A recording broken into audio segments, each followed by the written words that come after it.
SummerSlam all over again and not fucking record. Like the beginning, not, yeah. You know what I mean. It's recording already. It's recording already? Okay. All right. Because it always does that on my end. All right. Ladies and gentlemen, welcome to Turning Time Podcast. This is episode What the Fuck. And today, we took a little bit of a break, but we're back. We're in, full stride here.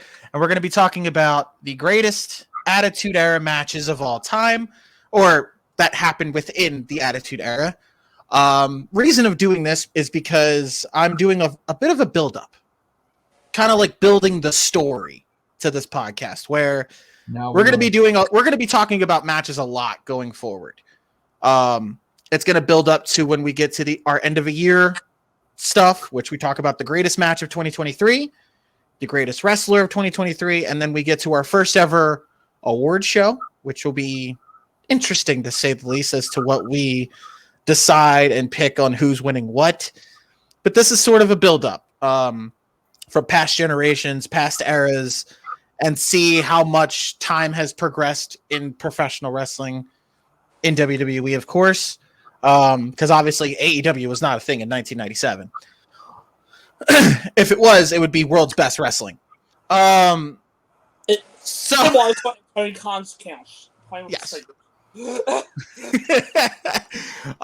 WCW obviously is not included in this. It's the Attitude Era, which arguably is the greatest era in WWE, but I still think Ruthless Aggression was a little better, in my opinion, in terms of stories, match qualities. Attitude Era has its moments, but to me, growing up, it's just the Ruthless Aggression Era stuck to me more. But I'm also glad to grow up within the Attitude Era, so I'm glad to talk about this as well and see what you guys pick as the greatest match in the Attitude Era. So, before we get into this, I want to send a shout out to our sponsors, Optivus Crew, Coffee Over Cardio, and Boxed Water. I want to thank them for still sponsoring the podcast, even though we do take our breaks here and there, but we have lives, okay? So, chill. We want to thank them for sponsoring the podcast. Be sure to check them out on Instagram, Facebook, and X. Also, check out Wrestling in Mom's Basement on YouTube. Follow them on... Do you guys have Facebook, right? No, just Twitter. No, just Twitter and or X and Instagram, right? Yes. Yes. Follow them on X and Instagram. And be sure to check out Jason on his commentary with H2O Wrestling on IWTV. Again, the Michael Cole of this era, but this Michael Cole, not past Michael Cole. I'm still gonna call you that. Or if we want to go it that way, we'll call him the Excalibur of this era. So that's saying something. I don't know if that was giving me a compliment or a ding. Excalibur has his moments, okay? Jason, you gotta run through like the next 5 cards. Yes, real quick, go. You not heard me try to run down a bunch of shit while setting up for a main event on H2O? Meanwhile, as your boss, I'll go rant on X. Jason's trying to catch every bit of breath. Let's go. Anyway. So yes, be sure to check him out. Check out Jason Rowland on X, Instagram, and Facebook, or no? Yeah. Facebook? Yeah, I'm on Facebook. Just not under Jason Rowland, but yeah. Well, don't go stalk his Facebook, people. That's fine. Follow his Instagram and his X, where all of his commentary work and his wrestling business. Fine. It's fine. I'll ignore you. So, Attitude Era. Okay, so to clarify this, since we had a huge discussion on when this actually started, this might be more. We are going tournament. Yes. So if this bracket gets a little bit off to some of the viewers out there, it's because we're going by from what WWE classified when the Attitude Era started, which was the night of Survivor Series 1997, up until May 6th of 2002, which is when the Ruthless Aggression Era started. So from that time point to the after Backlash in April 2002 is when the Attitude Era happened. So matches like pretty much the entire time that there was the quote unquote scratch logo. Yes. Yeah. And yes, that's including what they said separate was the Invasion era, but the Invasion was part of the Attitude Era, so that flows into one, so that counts. So matches on here that you won't hear are, Brett Taker, the Hell in a Cell with Mankind and Taker. Those matches are not included because they were pre-Attitude Era. Shawn Michaels. No, you mean Shawn Michaels. Shawn Michaels and Taker. Sorry, Shawn Michaels and Taker. Right. I'm sorry. Shawn Michaels and Taker. Or Brett. For all you Bret Hart fans, and especially our Canadian listeners, yes, Bret's got screwed again. Yeah. Brett got screwed. We have a big Fuck Canadian you. on our podcast on Counter with us. We're big kind of Indian. No, wait, no lie. We get a lot of Indian viewers. Well, Oh, really? And they definitely love themselves some Bret Hart. Oh, my God. Okay. He was big in the India. Yep. It was big in India. This General Hall is my favorite. Oh, no. That's saying something. Yeah. So, yes, the Taker Mankind Cell is in this. I got mixed up with Sean Taker. Sorry. From Bad Blood. So clarify, any of those matches pre-November does not count. But luckily, we managed to get a good handful of matches to make a bracket. So to kick things off, I'm going to give it to Joe. We are going to start off with the SummerSlam triple threat between Triple H, Angle, and Rock from SummerSlam 2000 against Triple H and Kane from Judgment Day 2001. Okay, the first situation came up. I remember saying this back in our first review. No, I'm not going to insult Triple H. But I remember saying this. I'm not. I remember saying this in our first video together for the greatest SummerSlam matches. That Triple H, Rock, and Angle worked their asses off, especially with Angle's real life and playing concussion, but it ended up being a real life concussion. And the match that they still, the freedom still match they put on. Triple H and Kane don't come close to that for me, so I'm going with the SummerSlam triple threat. So okay, so that's one for the triple threat. Pat, I will give it to Kane and Triple H here. That might be their best match they've ever had. I do agree with that.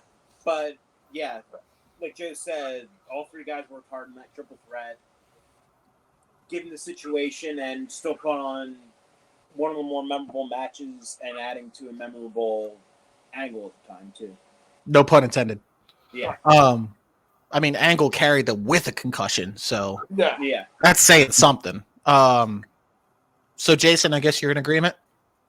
I was actually going to go with Kane and Triple H because as Pat said, it's their best match ever. It's one of Kane's best singles matches he's ever had.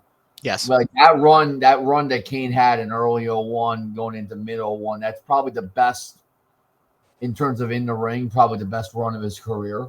Yeah. Teaming with the Undertaker, having the chance to be the Intercontinental Champion, and it's also one of the very few shining light positive things that can be said about the 2-man power trip, like month and a half. Yeah. Span that there was with Austin and Triple H running Russia. That was one of the few little like positive things you can take away from it. So I would have Kane Triple H, but the SummerSlam 3-way is also very good as well. Yeah. I mean, I'm pretty sure it got far in the SummerSlam bracket, if I remember correctly, too. So I think like second, third round, yeah. Second or third, yeah. It's all right. I mean, no, I'm not shitting on Triple H Kane. I actually love that match. Yeah, easily their best match together because what they did in 03 was fucking garbage. Yeah. And especially with the title Kane versus mask. But the Kane Vic storyline is phenomenal. Oh fuck me! That was literally one of the worst fucking angles in wrestling history. Like I want to see someone fucking a corpse. Yeah. That's disgusting. Yeah, but it's actually not that you know more of the backstory over the years. Where while they were filming that segment, there was a real funeral going on next door. Yeah, and that's what makes it even worse. So that brings it to a much more positive light. Yes. There you go. At least it was done in a real location. Yeah, hey. The mind of Vince McMahon, people. Right. Oh, God. So the triple threat will advance. The next one, I'm going to give it to Pat. We have Austin and Taker from SummerSlam 98, which I think is a match that Jason hates. Yeah. Against, surprisingly made this list, but I enjoyed the match for what it was. Trish and Stephanie from No Way Out 2001.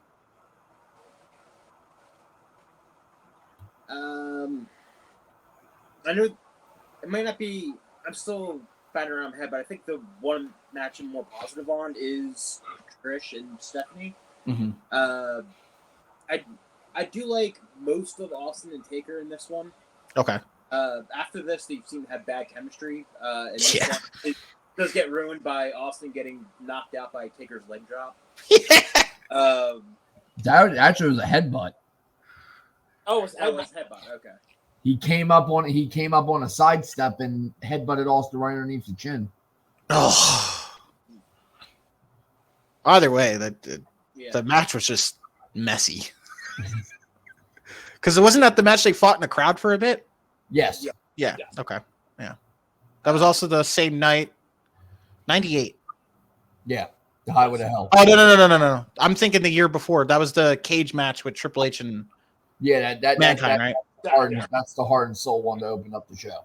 Yeah. Okay. So yeah, Austin Taker, good for what it was, but it was messy. Yeah.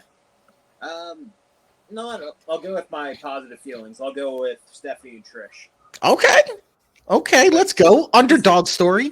over Taker and Austin. Thinking about it, but yeah, I'll go with Trish and Steph. All right, Jason. Trish and Stephanie. All right. Because it's the fact that it's not even the fact that they had that whole thing where Austin getting knocked out and all that and led to a little sloppiness. It's that the fact that they went out there thinking that, hey, we've been building this up as, having this animosity and the whole, Undertaker and Kane are in cahoots. Yeah. Yeah, we're just going to work a babyface match. No, that was not what the story entailed. Yeah, that threw off. He never got knocked out. It still would have made no sense for what they were trying to tell going into it. And remind me, was it after that match that they did the whole handicap storyline with Kane and Yes. Taker? Yes. Yeah. Where it was And a Kane finally won the title? in name only, but Kane couldn't pin the Undertaker, and Undertaker couldn't pin Kane. That's the one. The master plan, the master plan. Jesus. And that was that after or before when Kane won the title and dropped it the next night? That's after. After? Okay. Kane won the title of Kane in the Ring. Oh, God. Okay.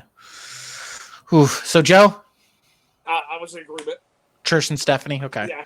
Yeah, Trish, I mean, that's the first really good Trish match.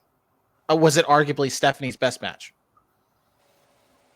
Because that's not saying much. I think I would say for the story it is. I think if you just look in the vacuum, I do think the Brie Bella one might be a little bit better. I was going to say the Brie Bella one because Stephanie did a good job carrying her in the ring. Yeah. Are we going to put the Ronda Rousey match in effect? Well, then you're told about the mixed side of that. Yeah, that's what I'm saying. The mixed tag, would that be up there, or would that considered be more carried by?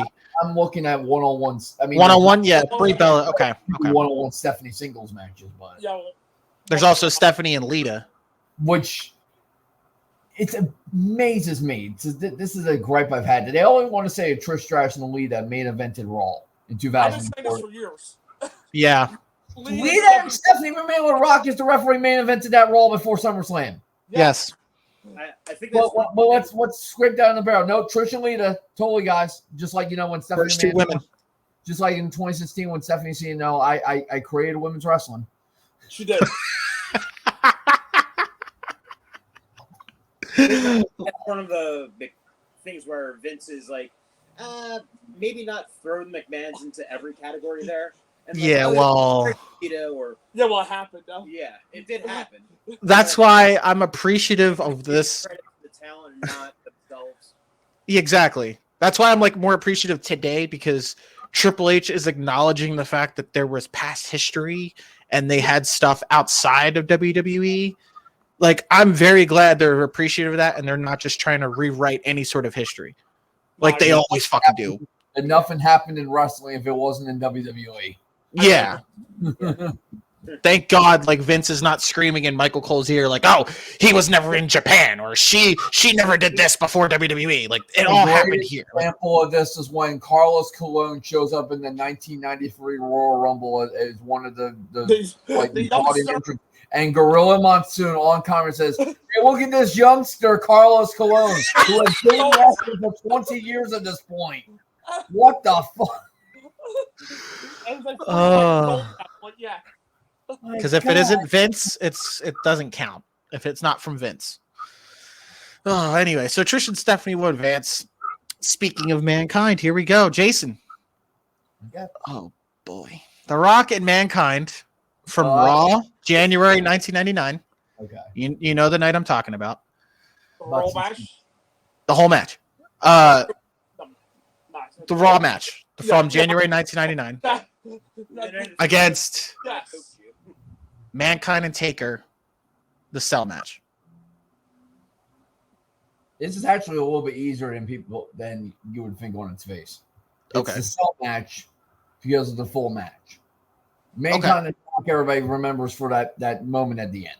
Yes. The biggest pop, one of the biggest pops in wrestling history with Austin, and then the whole moment of Mankind winning the belt. The match And is also, fine. yeah. The match is a perfectly fine match, but it's a TV match. You know, Undertaker and Mankind. And yes, to a degree, I think that match gets looked at with rose-colored glasses. Like, it is a good match, but it's mostly remembered for the 2 Cell spots and then the Thumbtack spot at the end. That's where I've gotten in discussions before, because if you look at the Cell match, it's not even.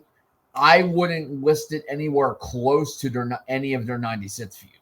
Yeah, The actual match. looking at that match, it's a subpar match out of those outside of those moments. The moments. It's the moments. And yeah, and like this podcast is usually about, it's all about the moments, is what we usually talk about, because you have Mankind dying from the Cell, literally like throwing his whole fucking body. Yeah. And then for Rock and Mankind, it's more remembered for That last minute. Mankind finally getting that moment Yeah. and literally, arguably, putting the final nail in the coffin for WCW, because That's what did. They did it, and then WCW self-inflicted did it. yes, Yeah. So you're going with the Cell. I'm going with the Cell. Okay. Are we in agreement, or do you two? Yeah.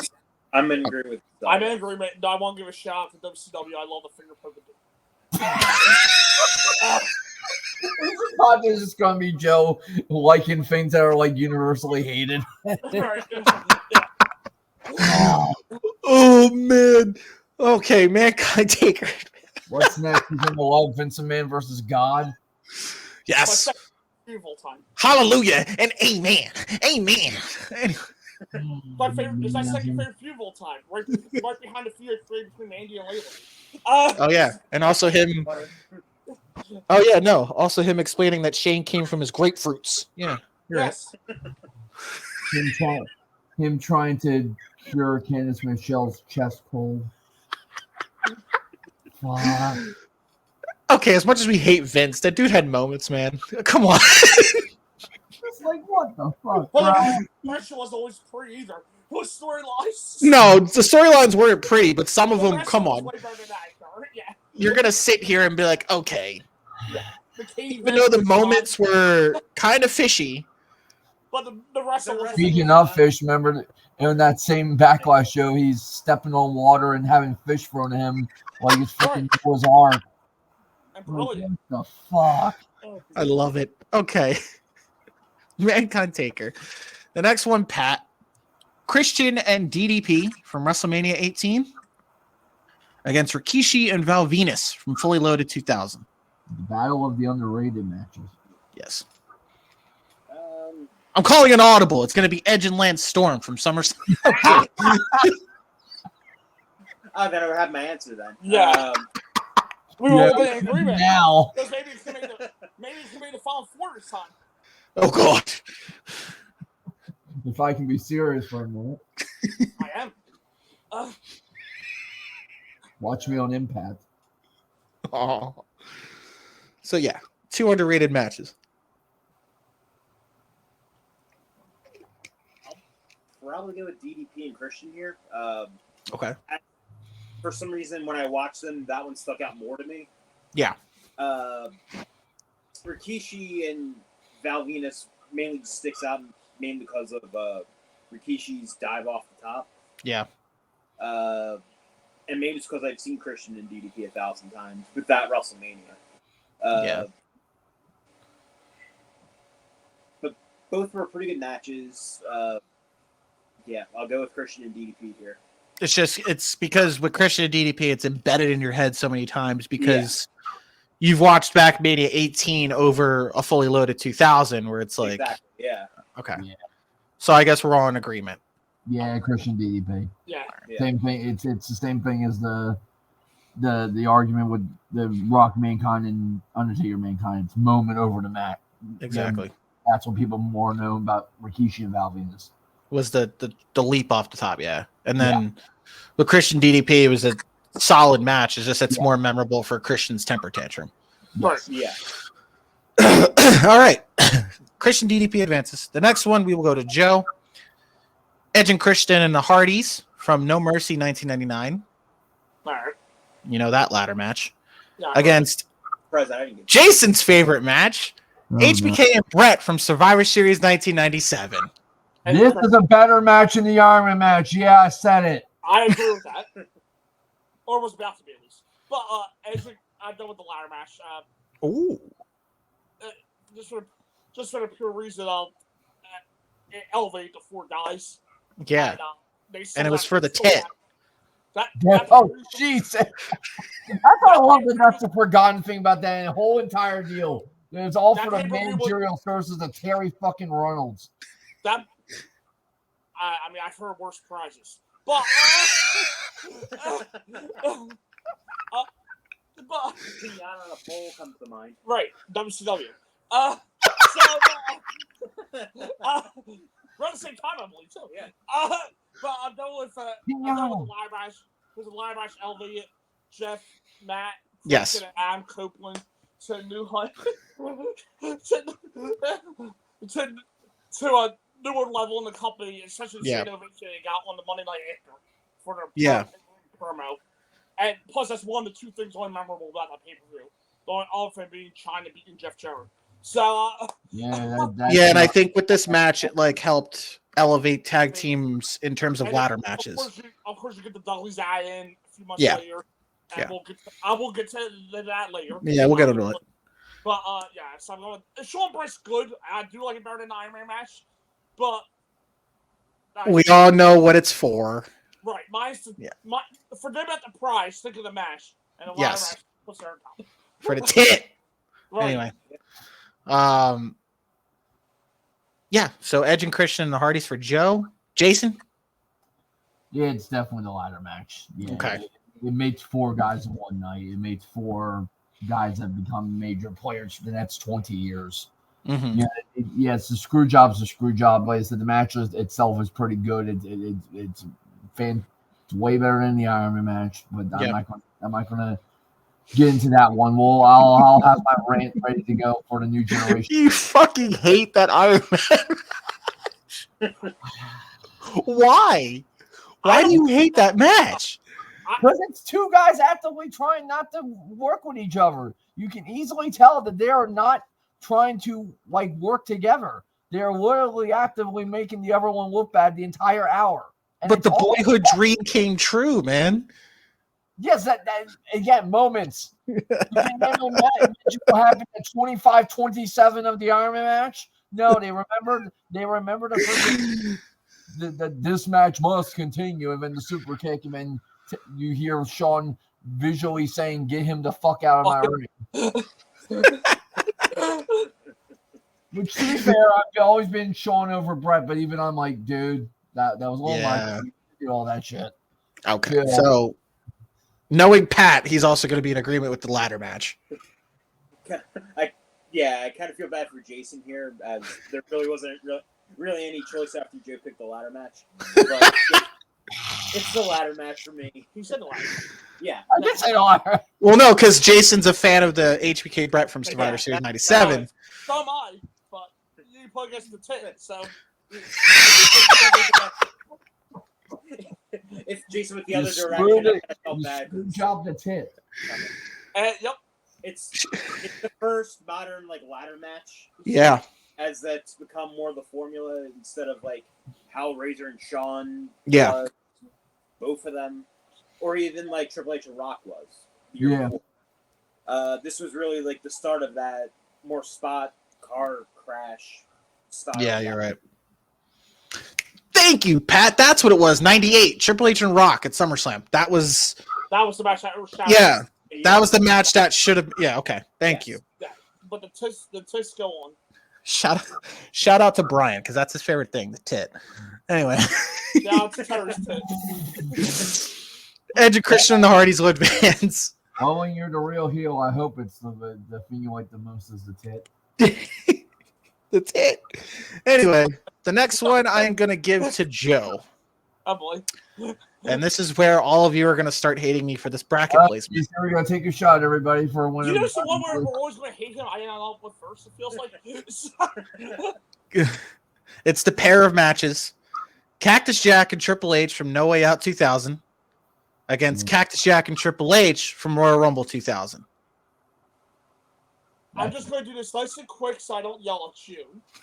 I think the Hell in a Cell match is great. I think it's underrated. With that being said, the Royal Rumble 2000 Street Fight is legitimately one of my favorite matches of all time. So Yeah. I'm done with the Street Fight. Okay. Pat? Yeah, and for the quality of both matches, this one isn't really all that hard because, like, I think just because they're so close, they've always been in comparison in my head, and I've already picked my favorite. It's the Royal Rumble match. Okay. So, Yeah, it's definitely the Rumble match. Rumble it's the match. best match we'll ever have with each other. See, you got off easy. Cool. I mean, because arguably the Cactus Jack Triple H Rumble match is in anybody's top 10 in history.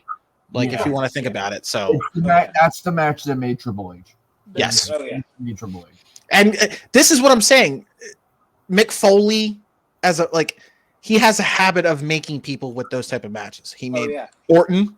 Like the Raw Mankind Triple H Cactus Jack where he debuts. Yes. Triple H to a different level than what he was, and then the Royal Rumble match cemented him as a main eventer.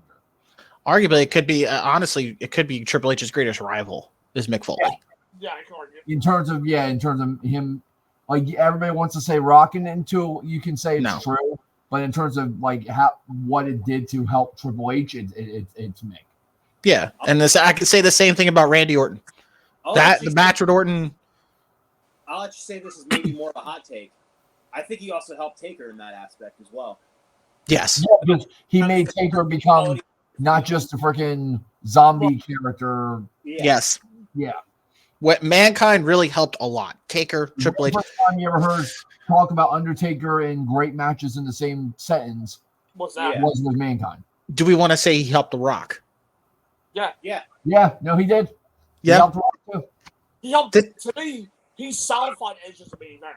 So, Thank you. At Mania 22. Oh, yeah. Yes. yeah. I say that as an Edge fan. Yeah, he did.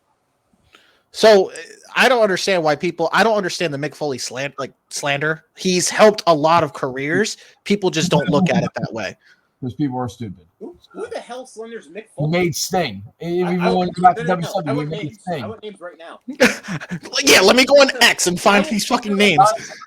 But to get back to it, to continue on, Anthony, he made Yeah. Sting. He did make Sting. I was shitting myself, dude. He made Vader. Well, actually, no. I think actually you could say Sting made Vader, but Sting made Vader more than Mick Foley did, but Mick Foley did make Sting. And like, and not to mention, Mick Foley was a big part of ECW. yeah, he Was made. a major part of it. He made. 'Cause He I- definitely helped with Tommy Dreamer. He helped with. Well, Tommy Dreamer with Taz, Sabu, like I think him and Terry Funk had a good helping hand when it came to that. Yeah, because that's who he learned from. He learned from Funk, who was Exactly. all making people. And Funk, obviously his idol, his mentor. I mean, And you could also say, for lesser, you can also say to a lesser degree, he was a good first foil for Austin when Austin was first champion. yeah, with the whole Dude Love. Yeah. He was a He good was the first stand-in foil for Austin.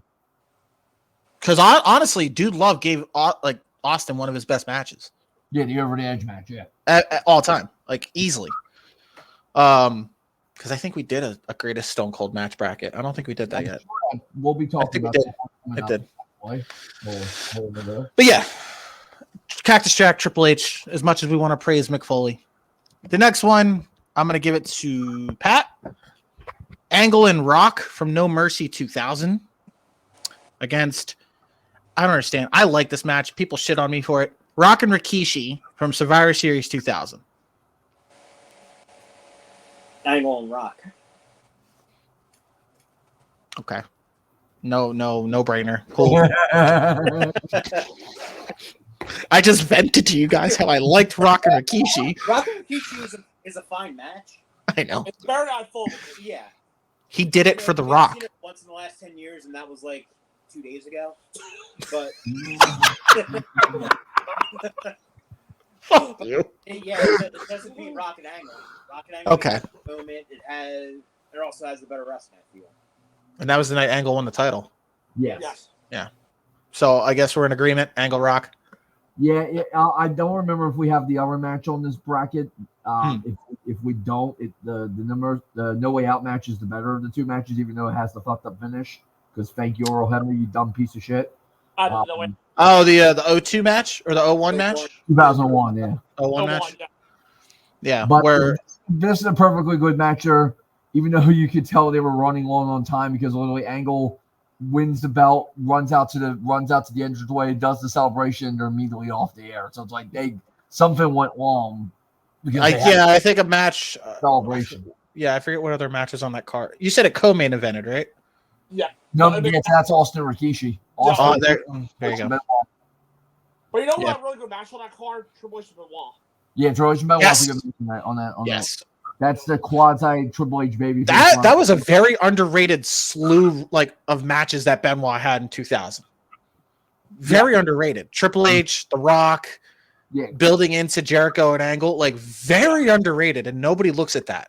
Okay, I mean, it's part of that 1 month quasi Triple H babyface run before he goes back heel. yeah, exactly. Because Benoit was affiliated with the Radicals, and yeah, And whatever fucking 2-week faction you have with Shane McMahon. that was so fucking weird. Conspiracy. Angle Rock advances. Jason, we have Kane and X-Pac from Armageddon 99 against Austin and HBK from Mania 14. Kane and X-Pac. It is a very good steel cage match. Okay. Steel cage match. It should have ended a rivalry, and then they kept going back to it and back to it and back to it. We should have got Green Kane, but whatever.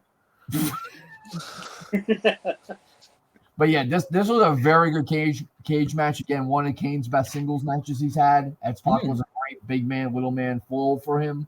Okay. Austin HBK, the match is okay, and But Michael it's none. Yeah. deserves a ton of credit for working that match with how bad his back was. But the match, it wasn't that quintessential WrestleMania main event, nor was it really feeling like a true coronation of Austin. Like, you had the Tyson thing, you had all this and that, but it's like it even going back and watching it now, it still feels overshadowed by what was going on with Michaels at the same time. Plus the whole Mike Tyson thing. Yeah, so that was a little bit of an overshadowing of it as well. So I would go with Kane in that spot. Fair enough. Joe? I'm going for an upset, so I'm going with Kane X-Pac. Holy shit. Also, Michaels is good for what it is when Michaels is back. Okay. But I guess it's just in my head saying SummerSlam 98 and Wilson Taker.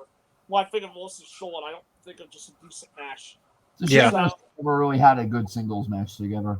Yeah, so Because their other match was Kane in the ring, and that was just a thrown together match because Brett wasn't ready to go. and other than also winning the title and the finish with Mike Tyson afterwards, I'm going to go with Kane X-Pac just because I'm surprised by the quality of the match when I rewatched it. So Okay. it might be more recent bias, but that's what I'm going with. That's also the infancy of X-Pac heat. Right. I mean, X-Pac was very underrated, and people don't understand that. Okay, Pat? I mean, it's 2-1, whatever you pick. I'll go in agreement with them. Okay. The cage match is very good. And Jason made a great point in the match. The Austin HBK match gets overshadowed by what's going on with HBK, and it didn't necessarily accomplish its goal. I mean, granted, shout out to Sean for working with the bad back. Yeah. Yeah. Oh, I mean, it's equivalent with And that's why that match gets commended is because of that. just like how now that it's looking into the limelight, it's also being looked like it's the same thing as Angle working a broken neck with Lesnar at Mania. Yes, same thing. Yeah. Match is not all that great. It's good, but it's overshadowed by the fact that Angle's working with a broken neck. Yeah, and same thing. You can also say the same thing that it was technically Stone Cold's final match because he was on his way out with, I guess, his neck injury or whatever he was dealing with, and it doesn't come to light as much as Angle and HBK does, but you could tell from the Austin Rock match at that Mania that it was Austin's final go. Yeah. Like, it was pretty much the send off, and he wanted to do it with having it with The Rock. 20 years later, here we are, Him and Kevin Owens put on a fucking banger, but yeah. So at Kane and X-Pac with the surprise of the bracket, advancing.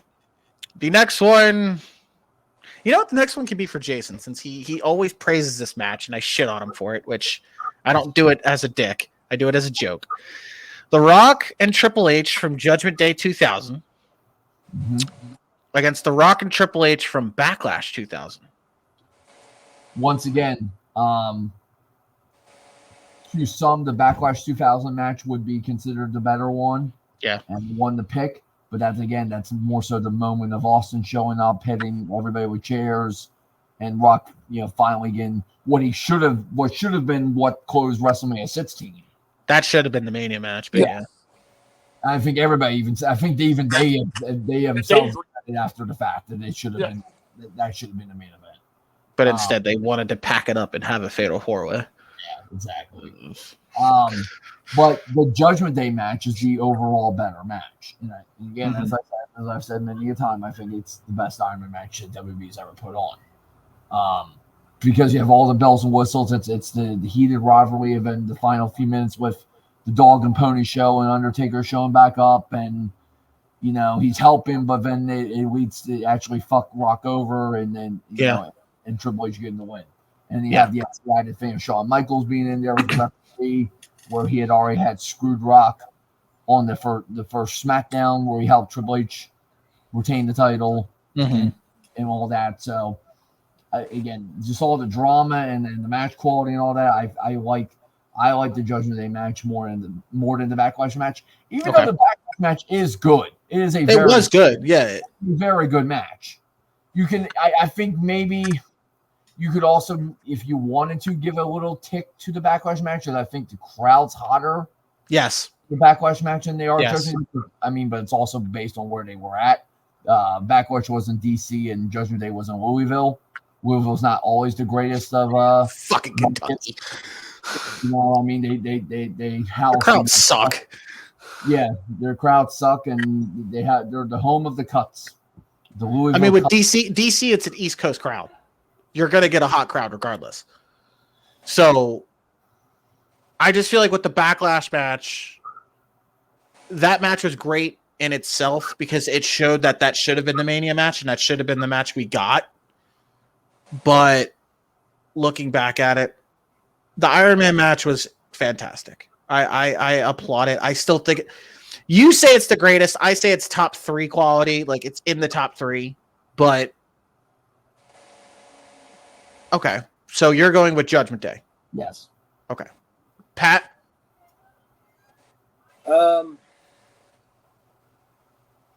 Just because they're from around the same period, I often confuse these two for each other. They're also passing the title around a lot at this point too. Minus the big Austin return and the big Taker return at the end, at both of them.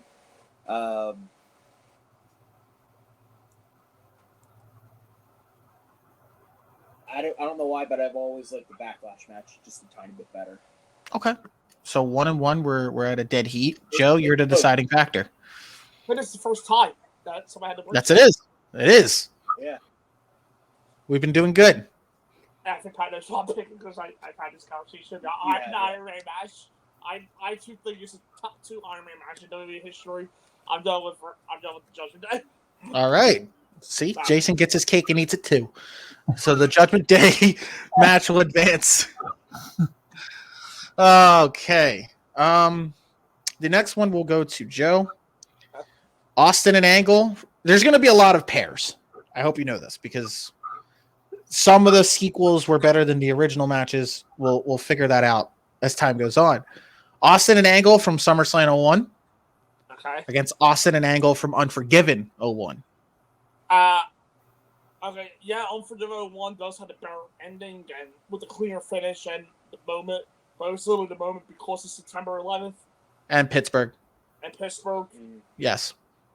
I think quality-wise, even with the DQ ending or DQ ending for SummerSlam, Yes. I'm done with the SummerSlam match. Yeah, I mean, Austin beat the shit out of Angle, so yeah. But I wanted the SummerSlam. All right, Jason? Yeah, it's SummerSlam. It's to me, it's the last great Stone Cold Steve Austin singles match. Because it's hard to really classify. Even though it's listed as a match, it's really hard to classify the Kevin Owens thing as an actual match. It's more of a brawl than anything else. We're not going to count Austin Rock from Mania 19. It's not that. I don't think you can tell Austin's hurting. It's like it's one of those where it's like a whimper to the finish line type thing for him. Like you can tell this is his last match. And you're going to shit on Austin and Scott Hall for Mania 18? Yes, I totally am. You told me even dare bring up freaking the Jericho match from No Way Out or the Undertaker match from Backlash because those you can tell he's on his way out. Austin's checked out that point. Yeah. He's running on fumes at that point. But the SummerSlam match is like the last really good Austin match. And it's helped a lot by Angle. It's helped a lot by Angle. Because Angle at this point was on fire. Okay, so SummerSlam match, everyone's in agreement that's advancing. Yeah, I agree. Okay, because I hate that I'm saying this in the limelight, but Angle and Austin at Unforgiven was a great match, but it was more for the hometown pop and everything going on. Yeah. It's pretty much like Noodle Neck with London. You got the pop. And I think Angle lost the title 2 weeks, right? Yeah, 2 weeks later. Listen, her neck was held together by duct tape and screws. And she and prayer. And she and Jerry suplexed herself on that apron on Wednesday night. Meanwhile, Angle was getting into Perk Angle mode. Yeah. After breaking his neck fucking 6 times. Okay. Austin and you want to know how to overcome neck injuries? Kurt Angle's your guy. Not in a good way. Remember how over the top they tried to make his heroic win where the SmackDown before he got stretchered out doing a pile driver spot on a concrete? Yeah. Then they do that as a falsie and then the Unforgiven match. It's like Jesus Christ, guys! You want to actually rip his neck apart too while you're at it? Like Jesus. Oh no, Austin was really focused on that neck, which I really applauded him. I applauded him for that. Yeah, this couple-month run of Austin I love because this is Psycho Austin. Yeah, I mean I hated the fact that they changed his theme, but yeah, that. I'll be one of those 5 people that love the Paranoid Alliance Austin theme. I'm sorry. Oh yeah, no, I love that too. I mean, it wasn't bad. It's just I was so used to all the other bullshit. I love the Disturbed theme. Come on. Yeah, absolutely. Yeah. Austin's never had a bad theme. I'm not saying that. Okay, calm down now. Two-man power trip theme was bad. I'm talking about himself. I'm not talking about any collabs with fucking Triple H. The one that they used on Just Bring It, the video game. That was terrible. Yeah, thank you. So Austin and Angle, SummerSlam advances. The next one was one of the matches Jason subbed in. Okay. Ken Shamrock and The Rock from King of the Ring 98 against Team WWF and the Alliance from Survivor Series 2001. Pat, take it away. Yeah, I got to give it to one of the best Survivor Series matches of all time. Team WWE versus the Alliance. Okay. fair. Which I think was in the top 2 of greatest Survivor Series matches of all time when I did it with the other guys, if I remember correctly. It was in the top 2. I think it won, but I think it was in the top 2 for sure. Yeah. Because I think that was going head to head with 05 Raw vs. SmackDown. Okay, yeah. Yeah. The one where Orton won. Yeah, the one where And Orton then won. It comes out. Yeah, because I know we had a really strong Final Four. I think it was. What do you mean the burial of Matt Hardy? Well, no, I think yeah, we had a strong Final Four. I think it was this 05, the I want to say the 03, no, the 02 Chamber was in there. Austin versus Bischoff. Yeah, and then I think 2016 was in the Final Four. Raw SmackDown 2016. Yeah, Okay. because I know 2016 beat out the men's match from 2019, Oh, well, definitely. Raw, SmackDown, NXT. The Keith Lee Roman one. Yeah. Yeah, but yeah, WWF and Alliance. I think it won. I think it won that bracket. But I want to touch up on it again because there were matches in there that were very questionable that should have never made the bracket. So yes, should have never made the bracket. I need to see this bracket now. I'm gonna give you guys the updated bracket and like we should retouch on it, but I fought tooth and nail on the fact that Brock Lesnar and Big Show should have never made that bracket. Oh, I don't think that's a great match. It was a good match, but it should have never made the bracket because Yeah. Something like that. it's only like a 4 or 5 minute match. it was a solid match, but I don't think it was. No, yeah, but it's only like 4 minutes, 5 minutes. No. What? Which is perfectly fine. Because guess what? They went longer in the Royal Rumble and you saw what happened. Right. Yes. But it should have been great Survivor Series. Then they went twice as long in the Thank you. stretcher. Then they went twice as long in the stretcher match. You saw what happened. Arguably, I think that was a better match, in my opinion. Match was better, yeah. Yeah, the stretcher match was their best match together, in my opinion. But the Survivor Series match, for what as great as it was, I don't think it's a greatest Survivor Series match candidate. And that's why I was fighting hard to get that off the bracket, but I was outnumbered. Don't worry, yeah. we'll fix it for you. Well, yeah, we'll fix it. Okay. That's what we've been doing. So is everybody in agreement for WWF and Alliance? Yeah. Alright. Yeah. It was mine. Even I though like- Shamrock and Rock, yeah. I like it's what should be Ken Shamrock's crowning moment, and they should be Yeah. at that point. They should have been doing more stuff with him, and they didn't. Yeah. He ended up doing what? Back They to made- MMA and then Impact. Yeah. They gave him a heel, which made no sense, and Yeah. I forget. Did he go straight to back to MMA or did he go with NWA TNA at the time? He went back to MMA. He mixed in with NWA TNA while he was still doing MMA, and then he was Right. full on net MMA until he retired, and then he had the last Impact run. Because I know he's in the TNA Hall of Fame, right? The Impact Hall of Fame. He's the inaugural champion. Yeah. Okay. So the 5-on-5 advances. The next one will go to Joe. Hardy's and the Dudleys from Rumble 2000 against Austin and Triple H from No Way Out 2001. Ooh, this is our first hard one, guys. Well, first round match for the Take a Traitors. shot for a ridiculously hard first round bracket matchup, ladies and gentlemen. Next is going to be like the Tad and Terry's Fallen Stinkface match versus, Which I was surprised wasn't on there. 'Cause look, Nah, man, I gotta put in the gimmick battle royal, man. Show some love. Look, I'm just going to say this. Terry advanced to the second round already with her ladder match. So she could do it for stink face match, too. Terry's Yeah, all but I about- gotta show love to Cornette. Come on. Why? The tit His was wife not doesn't even show love to him. The tit was not involved in the tables match. She was told to stay backstage. She got put through a table the next night in Philly. I'm sorry. But the tables match is, to me, the best tables match in history. That's not even debatable. Oh, okay. Wow. I mean, he's not wrong. He's not wrong. No, I don't know.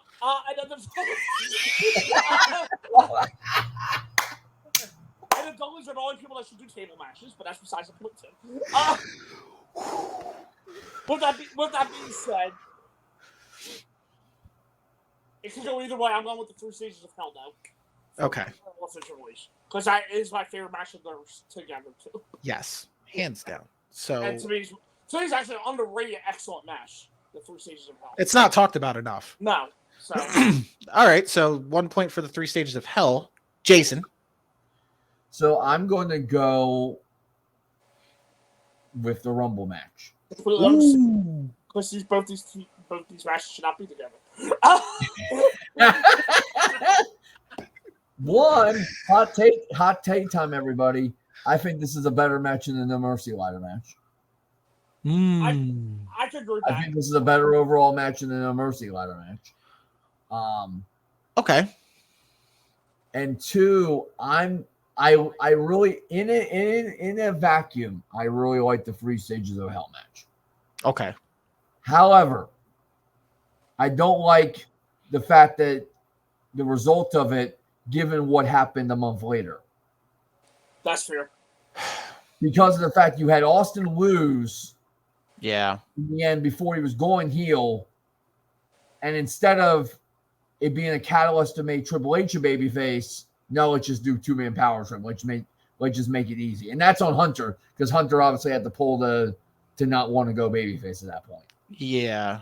So Yeah. it's my reasoning behind it. It's more of a hindsight looking back on what the events that happened. More so, like I said, talking about the match itself, I really love that match, and I agree. It's definitely the best Triple H Steve Austin match because their other matches weren't really all that thing to write home about. I think behind that match, their Survivor Series match was pretty good. The Survivor Series match is okay. Again, it's remembered for Austin. Don't Austin. Oh shit! Yeah. And we saw him die. But like 2 weeks later. with the Austin Triple H match at No Way Out, Austin should have won Yeah, because it was building the Mania 17. Yeah, it's like even if freaking he was throwing a turn, Yeah. so he still should have won. Because you had The Rock win the belt, and it's like, okay, if The Rock won, why not make Austin win? Give them both the momentum going into it.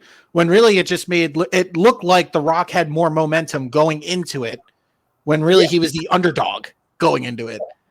And I guess from their explanation is, well, yes, because of that fact, Austin became desperate and sought the help of Vince to win that belt back, and became so desperate he needed to do that. So okay, their reasoning, it does make some semblance of sense. But even still, you have a 1.5 year long story with Triple H where he set it up where the motherfucker got ran over by a car. Yeah, and he was out looking to find out who did it. It was the person he figured it was all along. Yeah, loses in the end. Okay, that doesn't make any sense. And now in hindsight, think about it. I love the Rock also match from WrestleMania, my whole ending and all that. Yeah. Now I think about it, also Triple H probably should have been the main event of WrestleMania 17. Realistically, before they were trying to tell, they were just trying to have the biggest. Yeah, they were just trying to have the biggest match possible. Think about it. I know that would probably put Rock with following a Taker and just switch the matches. They don't have the best chemistry. Yeah, they would just switch the matches, or you could have had Rock Angle instead of Angle, instead of Angle working Benoit, which I was okay with because Angle and Benoit put on one of the most overlooked matches. Yeah. You could have you could have threw the Rock with the Taker, or the Rock with. I'm just saying a Rock with Taker, or a Rock with Angle to continue that feud. But Benoit it realistically should have been Angle and Rock. Have to write out Rock the next night too. Right. Yeah, exactly. Yeah. And you could have Rock. You could have had Rock beat Angle, and then Angle break his ankle and write Rock off the TV to send him to go film the Scorpion King. There you go. And with Triple H and Austin, that should have culminated the feud right there. With Triple H Austin, that should have culminated at Mania 17, where then Austin avenged and actually got the win. But I can see where Jason's talking about that Austin did all that just to lose. I can easily go with the Rumble pick. So you're changing it to the Rumble pick now? Well, Is that what Joe's doing? I was changing it anyway, but yeah, Pat picked it. I knew what Pat was picking anyway. Yep. So it's Rumble. Rumble's a sweep. Yeah. Both matches are absolutely great. The thing that always gets me about the 3 stages of hell is it kind of goes out with a whimper at the very end with the 2 chair shots. I really do like that finish. It's more, but again, when you look at the hindsight, that's a protection loss for Austin. Yeah. That's the way to. Okay, you're going to lose, but you're going to lose with this protection, sequence. Still shouldn't think Triple H should have won. But it's like if you're going to beat him, just fucking beat him.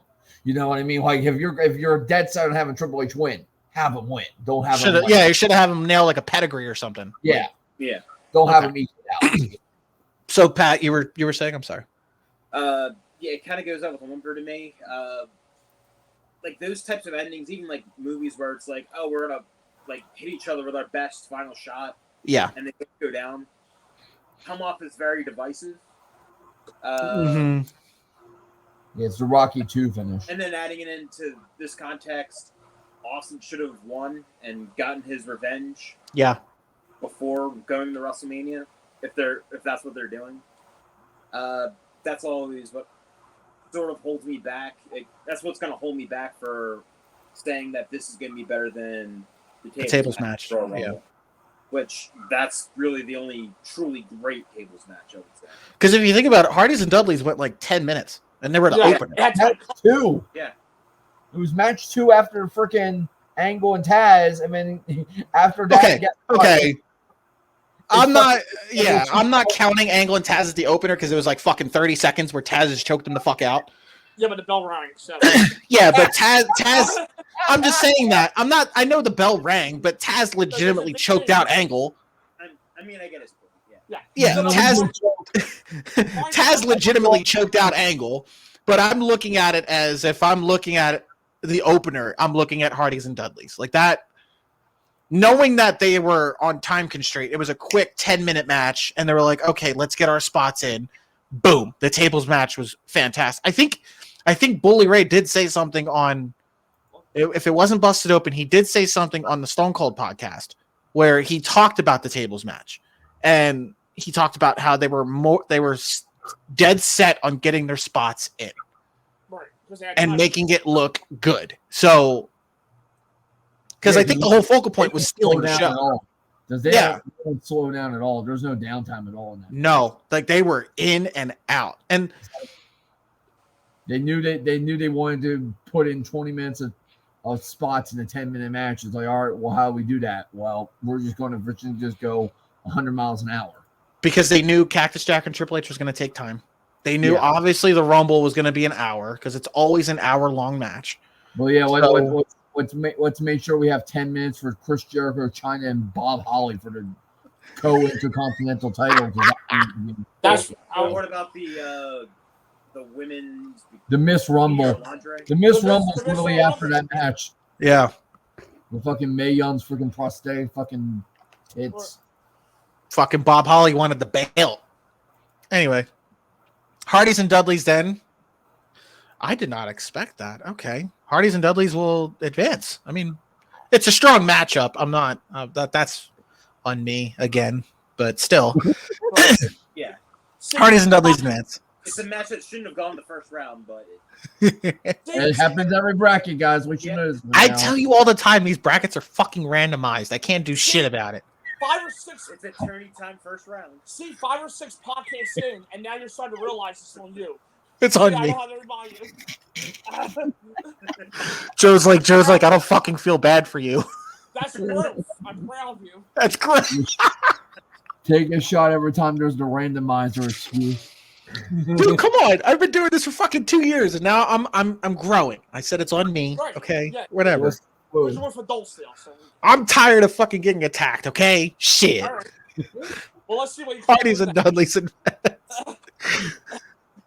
now watch, another matchup's gonna come, and Joe's gonna be like, "See, you didn't fucking grow. See."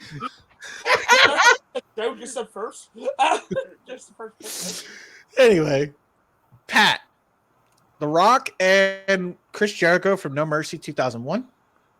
against The Rock and Booker T from SummerSlam 2001, which I purposely did not take out, Jason. I like that match.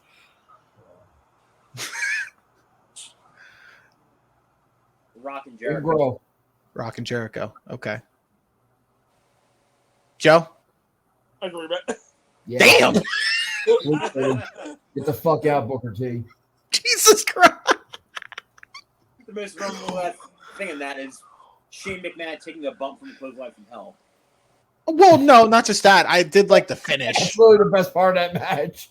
The finish was great with the kip up. The SummerSlam bracket. Yeah. Yeah, we did talk about it in the SummerSlam bracket. You're right. And Rock and Jericho had underrated great chemistry, so That's true. it's not for that either. I mean, arguably their best match, I think, was Rumble 02. Rumble 2002 match. Yeah. Yeah. That was arguably their best match together. It has a better finish. Yeah. Because when Jericho Okay. like 4 fucking cheap heat things in a row to fucking beat Rock. It's like, That's what a true. So Rock and Y2J will advance. I don't know if this is the next matchup. Joe? Gangrel. Gangrel. Angle and Shane from King of the Ring 01 Okay. against Triple H and Benoit from No Mercy 2000.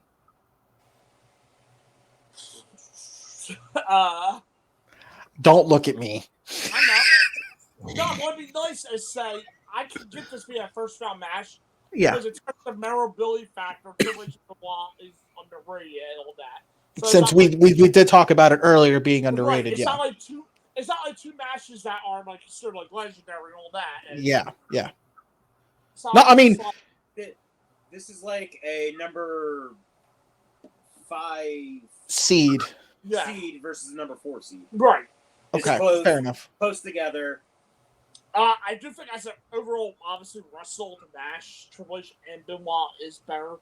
And I can easily make the argument for that to go through. I know the Shane stuff's considered dangerous with the glass and the head and all that. I mean, they didn't put on a bad match. That's the thing. Right, yeah. With that being said, though, just for the memorability of it, and I do love the match back then, and I still like it now. I'm done with the Angle Shane match. Because if you want to think about it, in terms of memorability and watching the matches back, I prefer Angle Shane over Mankind Taker the Cell. That's fair enough. That's all overall package, yeah. Yeah. So, I'll go with Angle Shane. okay, Pat.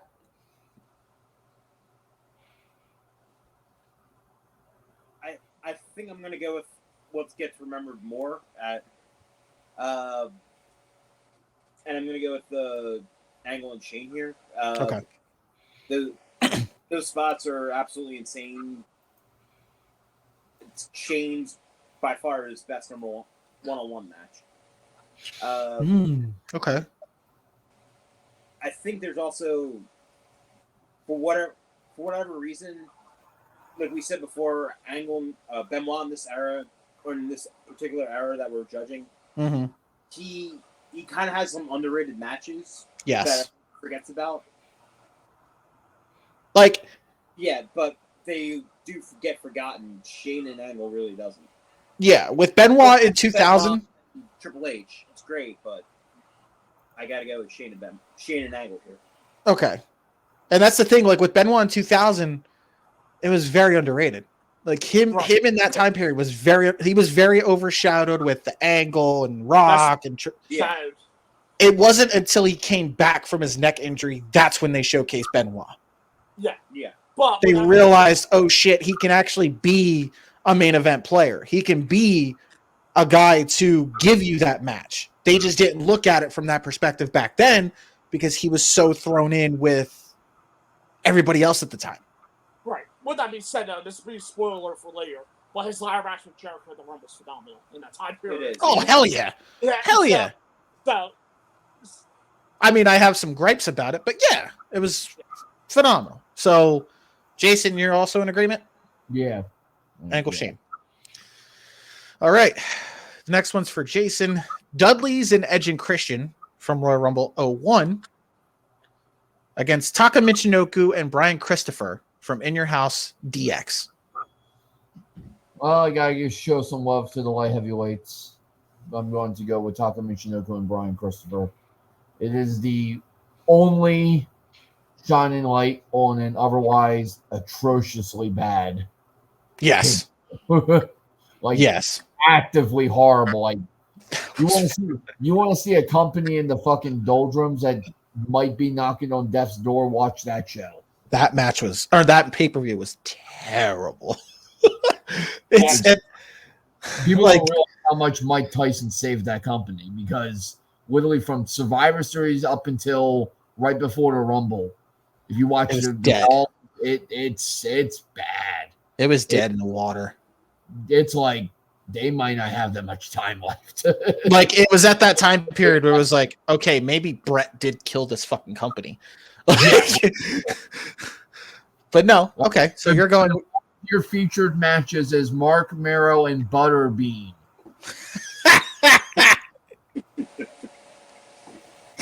Oh, okay. So you're going with Taka and Christopher. It's an act. It's the only good light heavyweight title match of the entire history of that belt. Really? Yeah, I do think because even You like didn't- the Taka defensives are just they're okay. I mean, I enjoyed. I mean, Wow. they classified it as like a. I don't want to say a unification, but they classified it as like the final light heavyweight match. No, I was gonna say X-Pac and Tajiri. Yeah, it's fine. It was I a think good it's- match. Yeah. Okay. I'm and like Taka's great in it. Brian Christopher's great in it. Yeah. The problem with that one is they were built afterwards. They were building up like this match was going to rematch at WrestleMania, and they never Never went that way, which made no sense. Because I think Taka was. He fought Aguila, and Brian Christopher was part of the fucking 14-team battle royal. Yeah, like Brian Christopher went to go to Too Cool, and Taka was with Kai and Tai with fucking Funaki, which. Fuck, man. That was- PB. I honestly think Taka Michinoku was very, very underrated and underutilized. Yes, Like, 100%. People do not understand how good he was. Yeah, go back and watch all those Michinoku Pro Six-Man tags.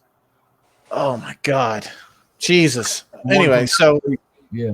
you're going light heavyweight match. Yes. All right, Pat. I knew you were coming to me next. Cope.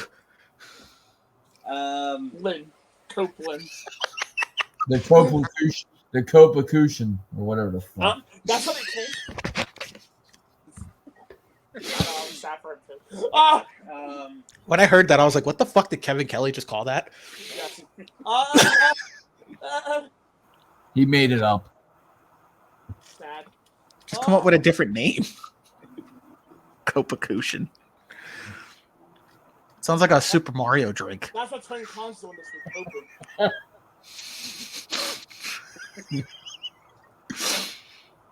You need some time to think, Pat. No. What? I do. I do like this light heavyweight title match or light heavyweight match, but I don't think it's necessarily the best. Hmm. I actually do like Taka and Aguila. Aguila more. Yes, yes. It's a real. I actually do like that one more. Also, is it European or is it light heavyweight? Dean and Scotty Tuati. That was Okay. light heavyweight. That one is technically a light heavyweight. Yeah, that's in this bracket. So yeah. Yeah, I forgot. I'm gonna have to go with ENC and Dudley's. I think we've talked about it before on this podcast. It's a really fine opener. Yes. Yes. But it got the crowd going, and that Royal Rumble is one of the best of all time too. Easily. And it also continues the tradition of Rumble opening tag matches being very good. Yeah, That's what the Rumble is known for. absolutely. Unless you're the Ascension and New Age Outlaws. We won't Say- talk. We won't talk about that. So Pat, you're going ENC and Dudley's. Yes. Okay, Joe. Actually, one of my favorite light heavyweight matches of all time. WWE, they didn't have the title yet. It was Taka and the Great Sasuke or Sasuke. Oh yeah. And Calvin Stampede in your house. Yes. That'll be probably coming in our new generation Technically, they bracket. did have the title. so, well, in fact, they did have the title invented. Right. It was actually one. It was one of 8 Ultimate Dragon titles. Yeah. Yeah, but Yeah. yeah, like for that era. But both of these actually the same to me because I did have to rewatch both of them. Okay. And the openers of their respective shows. Sorry. I'm going with Taka and Brian just because to me that stands out as the best match on that shit show. Holy shit! Person get lost on that excellent show. Yeah, you're right. So that's where I'm going. They got overshadowed by Drew Carey. Damn it. They really kind of did. The actual Rumble match. But Yeah. Jericho and Triple H and Kurt, which is a big. Yeah. So yeah, I'm going. They got. And China's broken neck. Holy shit. Taka and Christopher. Okay. What? Underdogs here. By the way, memorable matches in those. It is, yes. It is. by the way, I will also never get over Brian Christopher calling Taka Michi no clue. Rich no clue. Now, No, Michi no clue. I was saying. Rich no clue. Answer me this though. Would you consider light heavyweight in the same bracket as cruiserweight? It was 2 completely different divisions. This was WWE's attempt at it, and they failed miserably. Yeah. So yeah. This was their attempt as a cruiserweight division, though. Yeah, and they failed Okay. miserably. Because I'm still currently trying to make a greatest cruiserweight match bracket. It told me I- mostly WCW. ECW, WCW, and whenever WWE had the cruiserweight division. Yeah, Right. you'll have some from that. Do I include light heavyweight in that or no? There was 2 or 3 that you can put in. You know what? I would include Cruiserweight Classic stuff more than. Like, Yeah, really. Just put the whole fucking bracket. Yeah, honestly, yeah, more than that. it's like 10 Put those matches. 16 matches. There's literally 10 matches from that tournament alone that would probably go in a bracket like that. Fuck it, I'll throw all 16. Just Yeah. Okay. okay. So I'll figure that out later. So Taka and Brian Christopher advances. Yeah, I'm upset. The next one, Jason. Okay. The match you sincerely hate every time it advances. The 6-man Hell in a Cell match from Armageddon 2000. No, like Joe and Pat, you have no idea. Jason hates this because it gets talked about so fucking much. I can understand the hate for it. Oh no, I hate the fact that it's in every fucking bracket possible. Oh. So the 6-man It's Hell in a the same Cell. way I put the bracket together, I can change that. Fine, I'll give you guys the list. You guys make the fucking bracket. Fair enough. So I'm alright. fuck you.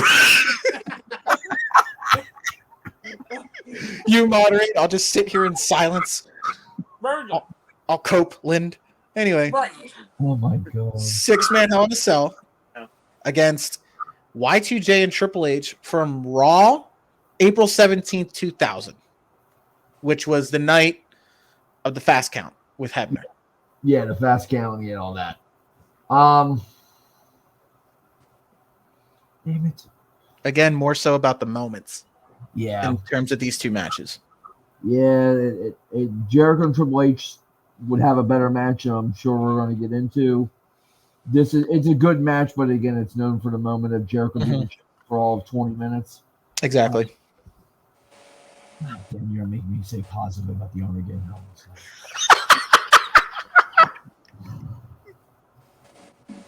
Copeland. There you go. Fuck your Copeland. How about this? Hey, don't make Pat cry. The past Cole Savage. So. Yeah. Sorry. 25 years kind of have it hard to break. So. I mean, yeah, come on. And Adam Copeland isn't necessarily a better name than Edge either. So for a wrestler. but yeah, I'm gonna have to go with the Armageddon Hell in a Cell. Okay. All right. As disappointing as that sounded. Joe? Well, nice fucking words. Actually, disappointed. I'll go with the Hell in a Cell too. Plus the Jericho Triple H.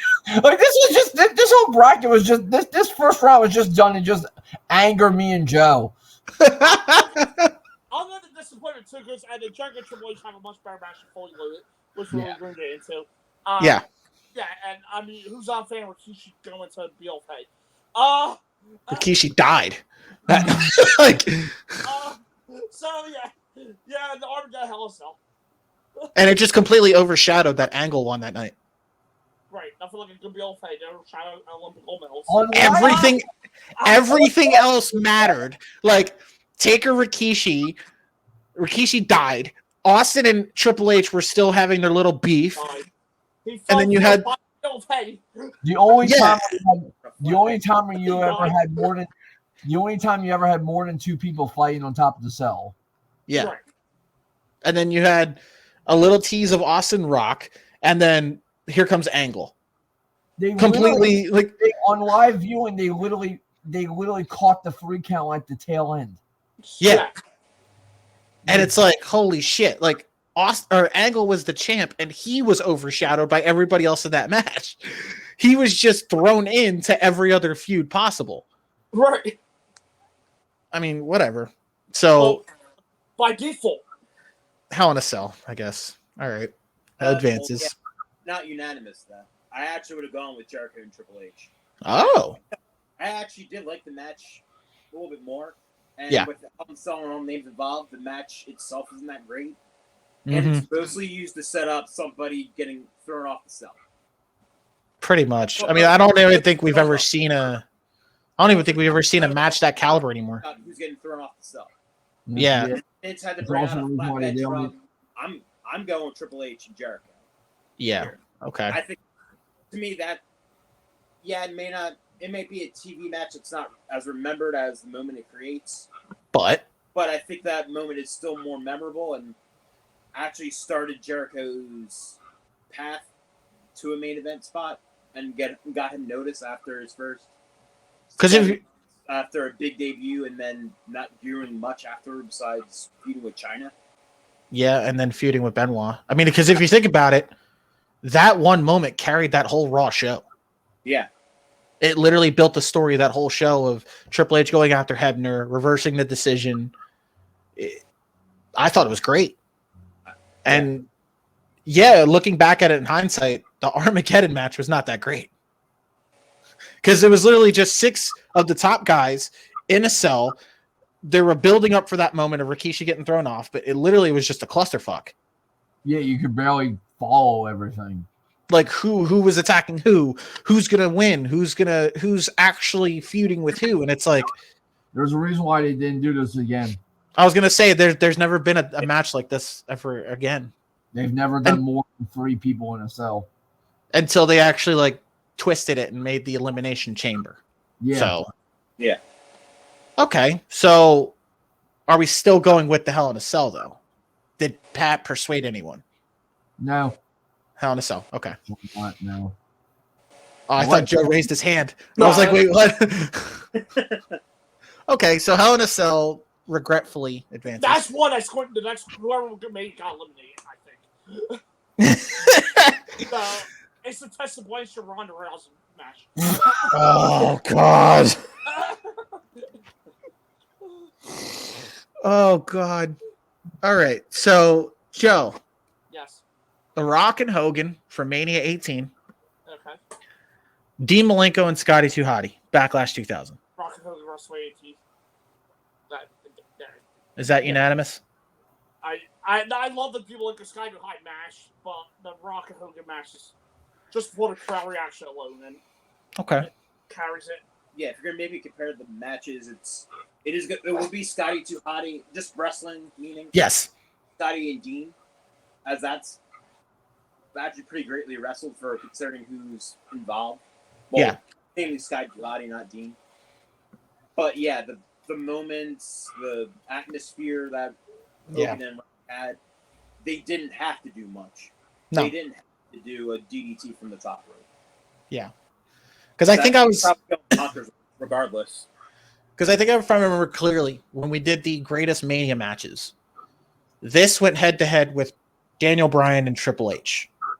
And I remember Bryan and Triple H advancing because sole purpose of the fact, this was a great analogy if you think about it. If you watch Rock and Hogan on mute, it was not a good match. Yeah. All it was the crowd. And the fact that the story was Hogan was putting over The Rock as the next guy to carry that company. When in hindsight, the crowd turned on The Rock so fast as soon as the match started. Right. That everything shifted from Rock being that most beloved babyface to Hogan being that guy. But it is a good point, Pat. Like, it's all about the crowd, the atmosphere, where it was, how it, like, when it happened. But looking back at it, if you watch it on a mute, overall, Malenko and Scotty's a better technical wrestled match than, which I would never thought I would say.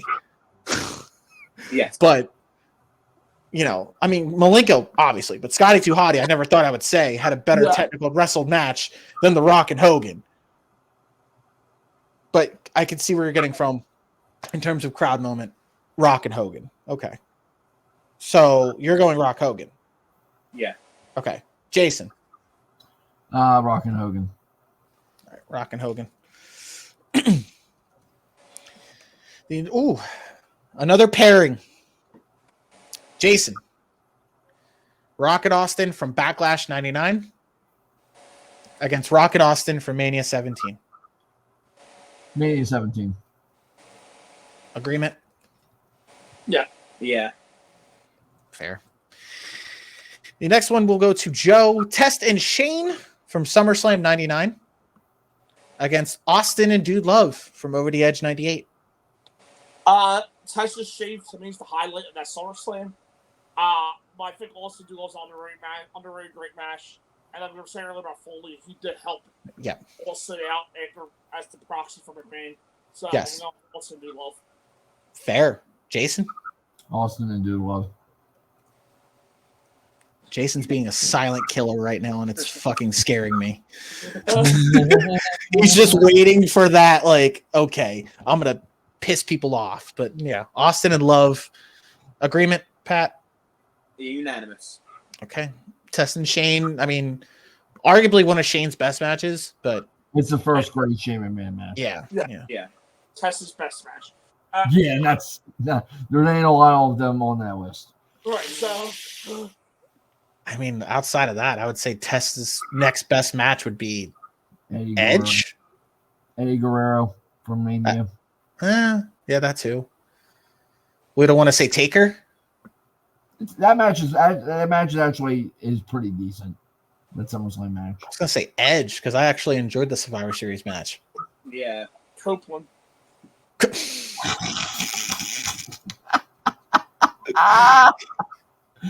Joe's like, we're not breaking kayfabe in this bitch. Right.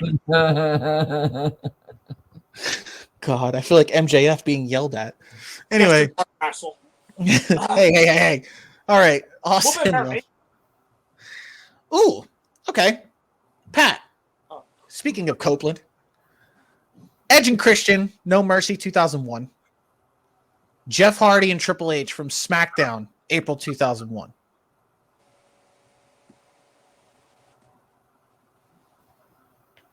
It's, believe it or not, I actually get disappointed by Edge and Christian in the ladder match. I don't think it's that great of a match and an end to their story as a tag team that ran for years. That probably been better as just a one-on-one match. Yeah. And it'll probably be a better match coming soon on AEW. Under different names, of course. Of course. Christian Cage and Adam Copeland. Yeah, but he's so Christian. Yeah. Okay. But with that being said, Triple H and Jeff is just kind of a regular TV match with the surprise ending. Yeah. It's just when I looked up the Edge and Christian, this was the highest rated match in terms of that whole feud. So it was better than their I think Unforgiven match. Yeah. It was better than Rebellion. Yeah. I'm not really high up on either one of their any of I think their feud was lackluster, but yeah. Yeah. That's the best way to put it. It's lackluster. Although with that being said, if you're gonna make me choose, What he is. yeah, if you're making me choose the better of the two matches, I'm gonna go with Edge and Christian probably. Okay, fair. Jason? Yeah, Edge and Christian for sure. Yeah, of the two. But like Okay. I said, I'm not too big of a fan of the matches of the 01 feud. Fair enough. I mean, it's one of those things where I was surprised that it was a lackluster feud because looking back at it when teams split up, I feel like the Hardys had a better feud than Edge and Christian did. And that's not saying much. That's not saying much. I'm saying As a feud, yeah. Storyline. that's what I'm saying. As a feud with Matt and Jeff, Give him a match dollar. qualities were ass, but in terms of storyline and feud, Matt and Jeff had a better Storyline, yes, in terms of Edge and Christian. Even if it wasn't over top, yeah. Yes. You give him a dog. Together till 2010. Yeah, it was like a national. It was like a national role. Yeah, One of those viewer choice roles or something. something like that. Yeah. Yeah. Yeah, So- that one's actually pretty decent. That match is pretty decent. Well, the West Exactly. Side in a few months. Probably, yeah. So, Probably. It'll be at Full Gear. It's not gonna be, well, to be fair, probably a 6-man tag in Full Gear. Don't wonder why. Wouldn't be surprised. Wouldn't be It'll be- surprised. It'll be Adam. Darby Allin and Sting. It'll be the end of your big match. Watch. Yeah. Yeah. One-on-one. Yeah. Well, they have apparently they have a pay-per-view too the day before. December the 30th, yeah. Yeah. Yeah. So there's Because that. apparently MJF's contract is up literally January 2024. That's exactly why. That's why there's a pay-per-view right there. That's why. Yeah. And I think Not, not just him, but other big names are also out in 2024, and Ricky Starks, Wardlow, which I haven't been really paying attention to. I think a couple other names, but the most notable names were those three guys. Right. But MJF is literally January of 2024. Like he said it himself. Yeah. Which to me, I think he resigned though. All right. he probably resigned in all Yeah, honesty. that's what I'm gonna say. Is like I think he's already resigned. Because that it's just the whole gimmick. He's out in 2024. I think in December pay-per-view, I think that's when they're going to actually announce that he resigned. If they're not going to do it at Full Gear, like they're going to do it then. If he retains the title, guess whoever's facing at that pay-per-view, then they'll announce it right afterwards. Like Yeah, at the media scrum. Now, if he loses, I'll be interested. If they go down there. I wouldn't be mad if he lost to Jay White. Would not be mad. I think you could also lose and then come back. Did they have a January pay-per-view? I think they're going to be having 12. They're going to start adding pay-per-views. Because if they're doing a streaming service with Max, Yeah. They- Warner Brothers wants them to have a they can do 12 a year and be no problem because it's just part of the package. they want that as part of the streaming service where they want them to have. What I think is going to wind up happening is, and I've been talking about this with somebody else, is that the archives are going to get part of as included with Matt's, but Matt's is also introducing the live portion of the thing. They're doing For that. like a little couple extra dollars a month to what you're already paying. Right. I think AEW live shows are going to be part of that live. Yeah. that Yeah. live- Well, I hope so because I don't feel like getting $50 a month.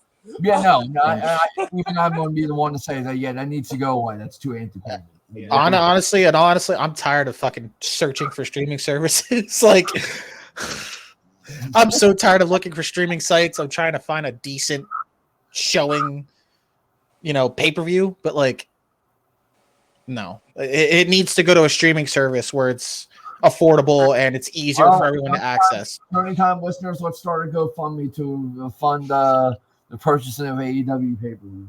Yeah, right. Which I'm really hoping Nick Khan doesn't go that route because he has said in the past That's my concern is that they're going to go in reverse.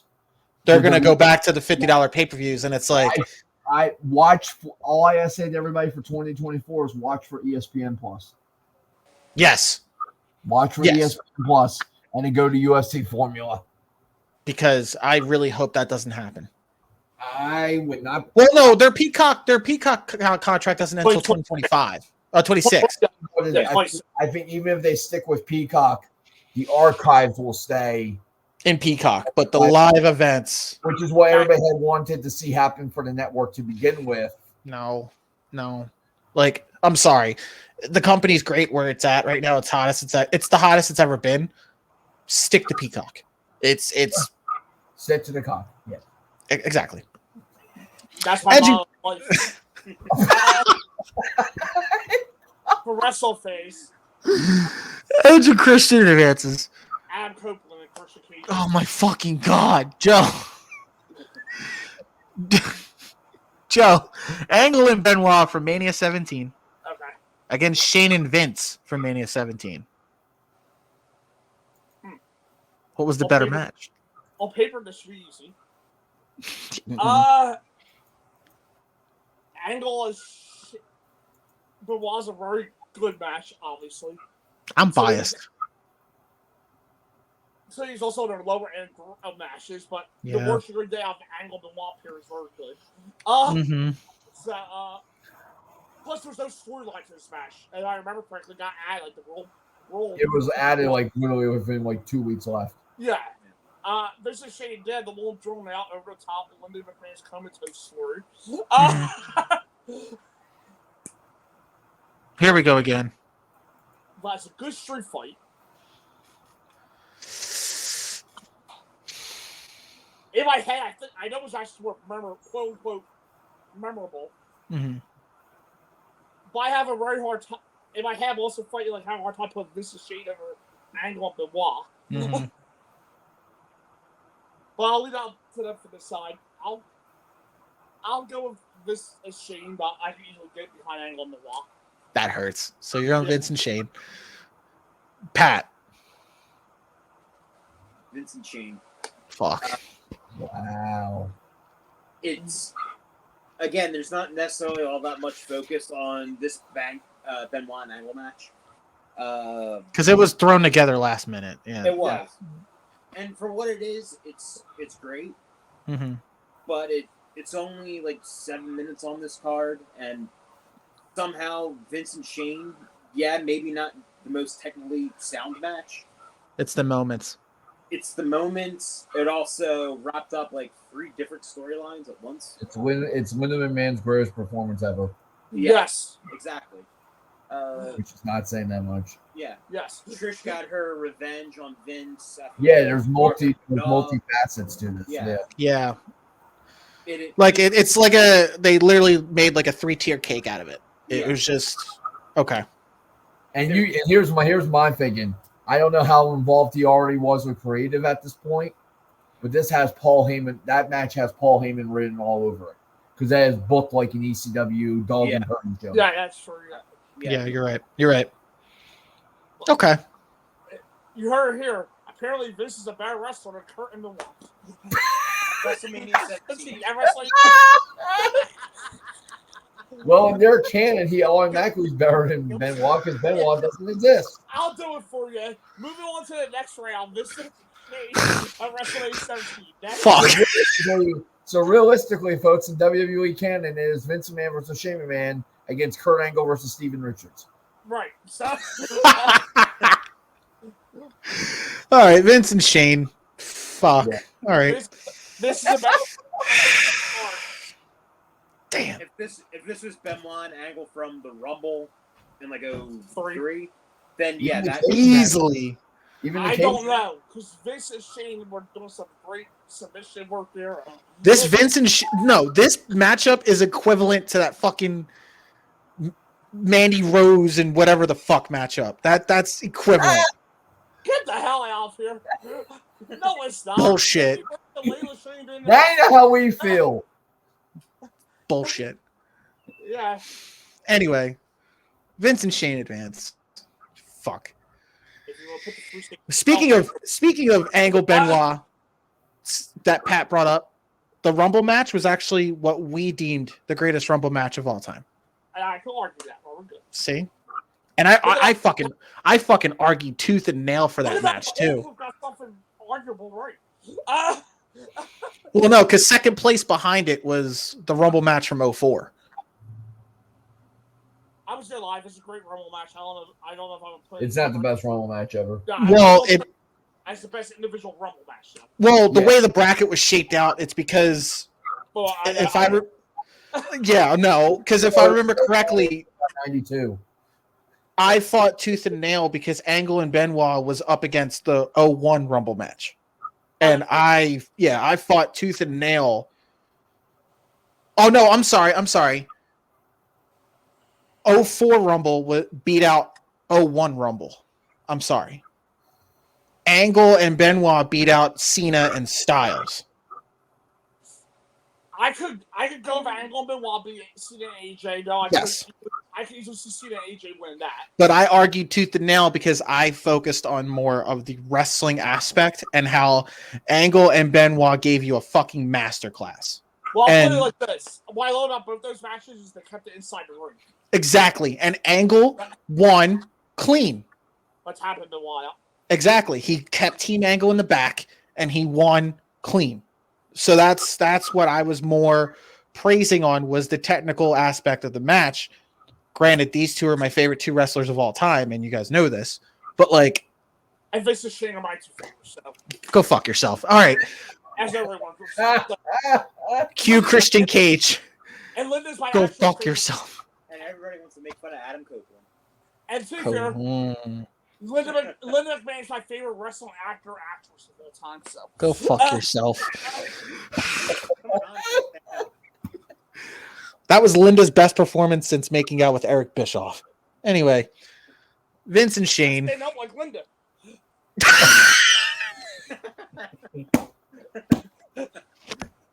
I was wondering what you were doing. Vince and Shane. I'm barely on the Linda McMahon podcast. God. Valley. Yes. The next one, Jason. Austin and Vince from St. Valentine's Day Massacre, 99. Another Vince match. Against the Rumble match from 02. Rumble match from 02. Agreement? Okay. Yeah. All right, well. See, Vince is not the best wrestler. Anyway. Well, because he got screwed. He was going against 30 other men. So, Because he didn't have the best wrestler, the best in the world, Shane McMahon. Hello. right, dumb. Also, Paul White messed up his spot, but yeah. Right. You big dummy. You First of big all, dummy. 9 out one here where Vince won. Okay. Overall, one of the worst Rumbles, but okay. Copeland's in the ring. Copeland. Copeland by himself. But they deemed Vince the winner. Right. Anyway.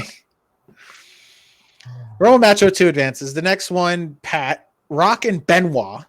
Oh, shit. I realized I did this together.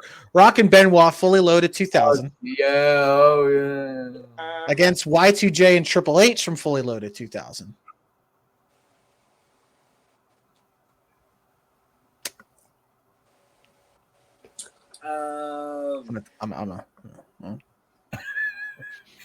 Yeah, oh, he did that by accident. Yeah.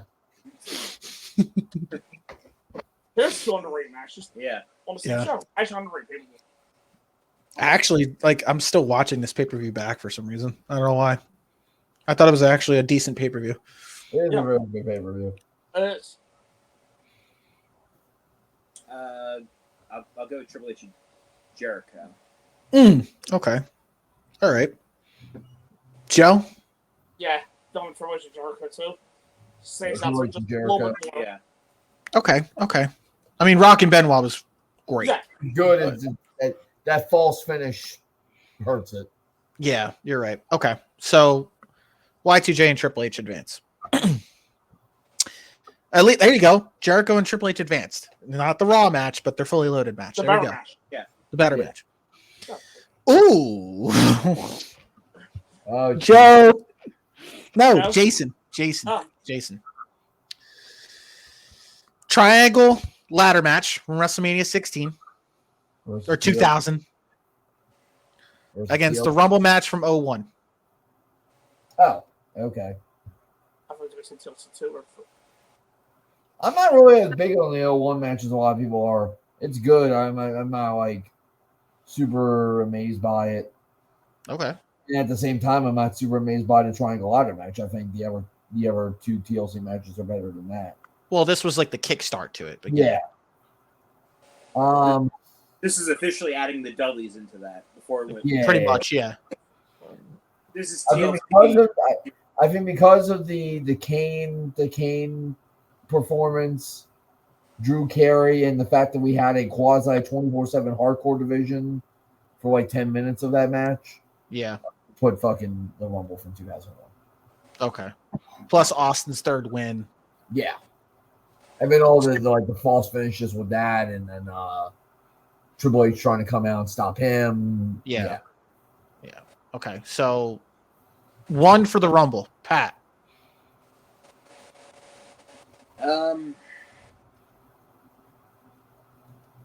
If I did start a Royal Rumble match list, it probably would be top 5. Mm-hmm. But I think I'm gonna have to still go with the triangle ladder match, and maybe that's just my edge and going. But to me, that was the shining spot on that WrestleMania card. Yeah, it's not as I don't think it's as good as the TLCs either, but I think 01 often gets praise for the time period it's in. It's a great Rumble match, but I think it gets overhyped as the greatest Rumble match. It's not, but yeah. Okay. So 1 and 1. Joe, you are the deciding factor. I think the overratedness and the I think they're both like overrated but underrated at the same time. Like both these matches, like Makes sense. That's fair, yeah. I think Edge Christian Hardy's and Dudley's is underrated in a sense because of everything else they did. So it's like underrated. That gets lost. At the same time, I wouldn't say it's better than any of the other matches that they did either. No. Together. With that, I don't think the Royal Rumble is the greatest Rumble match of all time, but I can still put up there towards the top, so I'm going to give a slight edge to the Rumble. Fair. Rumble match 01. It's in the top 5, but not top 3. Put it that way. All right. Rumble match advances. The next one will go to Pat. We have the triple threat from King of the Ring 2001, which was Stone Cold, Benoit, and Jericho, against RVD and Jeff Hardy from Invasion 2001.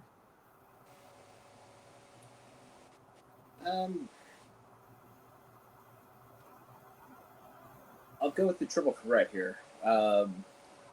Solid. And maybe I'm going against myself in saying that RVD and Jeff's probably more memorable in my head. But I don't necessarily think it's as great as what Jeff and RVD could do. Yeah. I would say it's probably on par with their Survivor Series, SummerSlam ladder match. Mm-hmm. It's good. It helps RVD stand out, but it's not necessarily memorable as you would expect looking back at it. Right. Okay. I'm gonna go with Okay. I first Royal Rumbles before. Yeah. The ending. Okay. The Emanator. Yeah. So triple threat gets 1. Jason? Jeff Hardy, RVD. Ooh, okay. 1 and 1. Joe, deciding factor yet again. Well, we were told about memorability, and to me, Jericho RVD is more memorable than our Rock, so I'm going Jeff Hardy and RVD? Yeah, that could just be because Benoit got injured in the triple threat, so it's like... It was like towards the end, though, where Benoit broke his neck.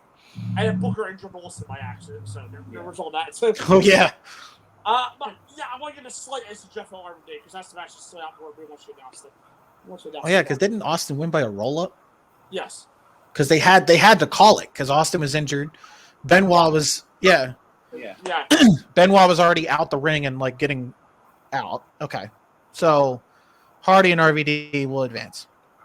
The next one, Jason, Edge and Angle from King of the Ring 2001 against a match that I refused to take out, which was RVD and Chris Jericho from Unforgiven 2001.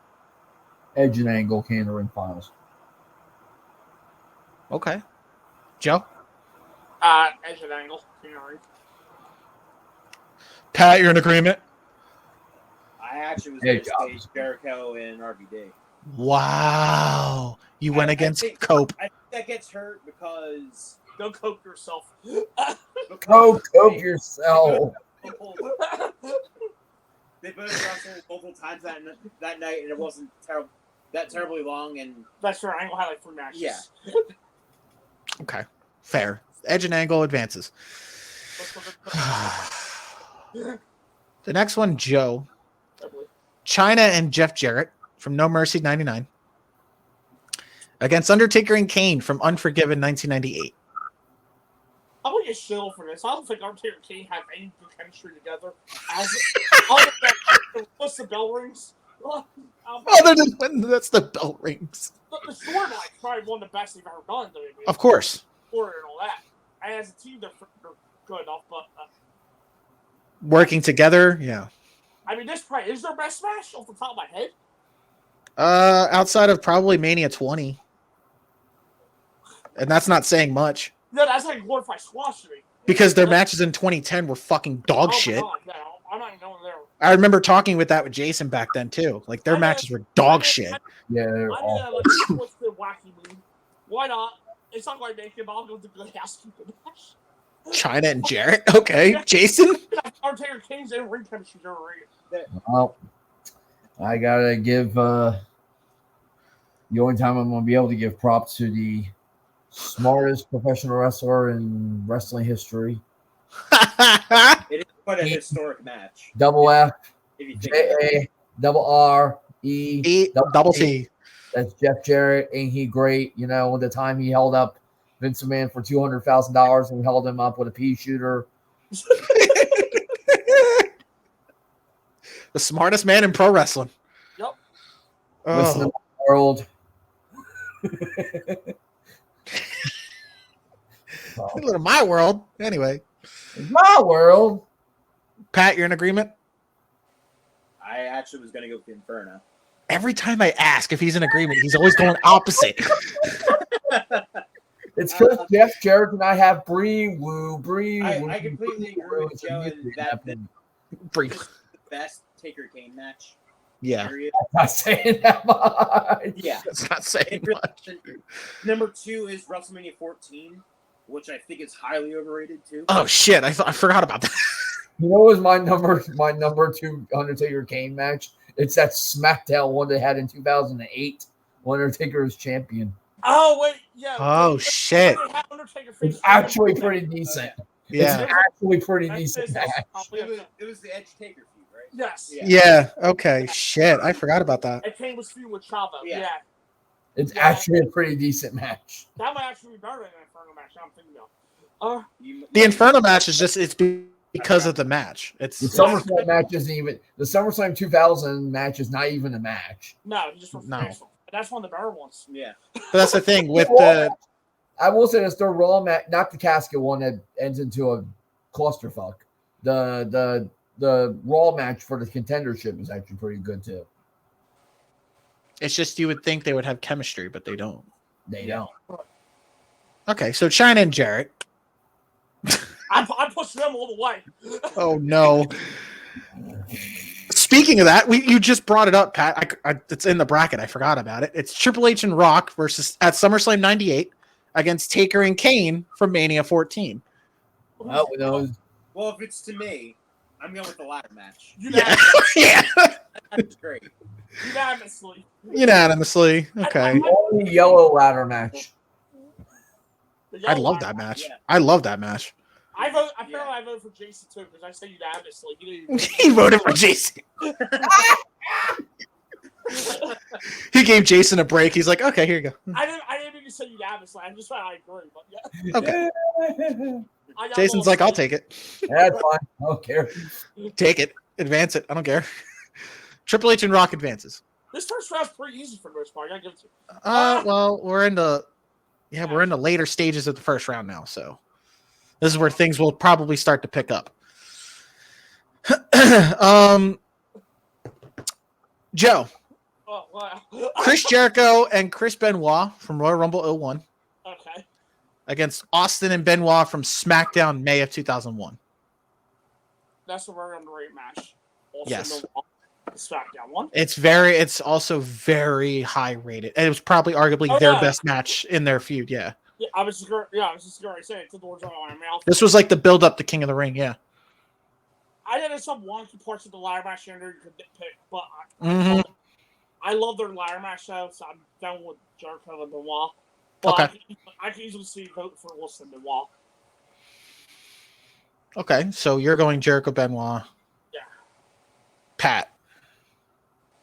The ladder match. Okay. Yeah. And okay. The only thing I nitpick was that I think it was Jericho's arm selling. I think it was the arm. But Or Jericho was working. Yeah. It was just like I'm more appreciative of the fact that they only used one ladder the whole fucking match. Yeah. It's a rare one. That was it. One ladder, yeah. But it was more I think it was either Jericho or Benoit. It was arm selling. It was pissing me off. It was Jericho, yeah. Benoit did a crossface through the ladder and slammed the ladder.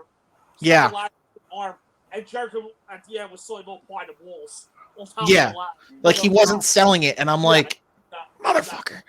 But okay, so Jericho Benoit advance. Pat, we have oh boy.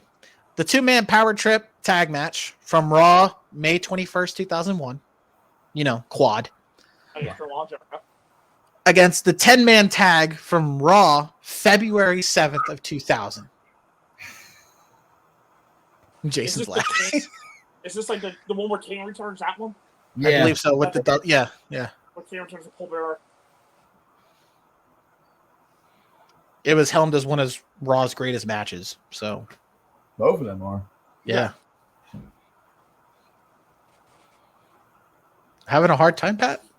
I'm gonna go with just because I don't want to name all the competitors. I'm gonna go with the Kane return match. The 10-man tag? Oh. Okay. You're not going with quad? I think it's a good main event tag team match. The man tore his quad and then got a walls on the announce table. You sick fuck. Anyway. But I think 10-man tag ends up being remembered for than the actual match itself. Fair. It's the moment. Okay. Joe. I agree. 10-man. Okay. Wow. I did not expect that one. Yeah. I mean, to be fair, Jason could be a witness to this. We did the greatest Triple H matches of all time. Yeah. This was in the final two. Yeah. Please say against Triple H at Foley at the Rumble. No, the winner was the triple threat from Mania 20. All right, fair enough. All right. But we got so much shit for it because, as we know, like Brian's favorite of all time was Triple H. So me and a former co-host at the time, we were going against Jason the whole fucking time, just pissing him off because Brian was reading the bracket and being the moderator. So Okay. yeah, we were just pissing Jason off, and Jason was just fucking livid the whole fucking podcast. Like, I think the Iron Man match went out first round with The Rock. Like, we were doing it just to piss him off, but my original... You throw your own show. No, because my original pick was the triple threat for Mania 20. I was pushing for that to win. I can get that. Because I thought arguably that was his greatest match. Yeah, I can. No, I don't disagree with that. Okay, fair. Yeah. So the 10-man tag will advance. Jason, are you alive? Are you good? I'm good. Oh, because at first it said you were on mute. I didn't know. Okay. The next one, Jason.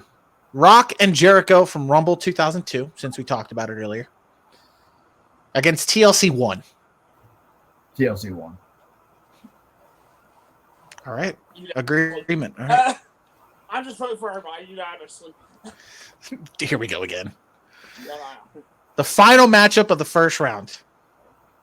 Pat. TLC 2. TLC 3. TLC 2.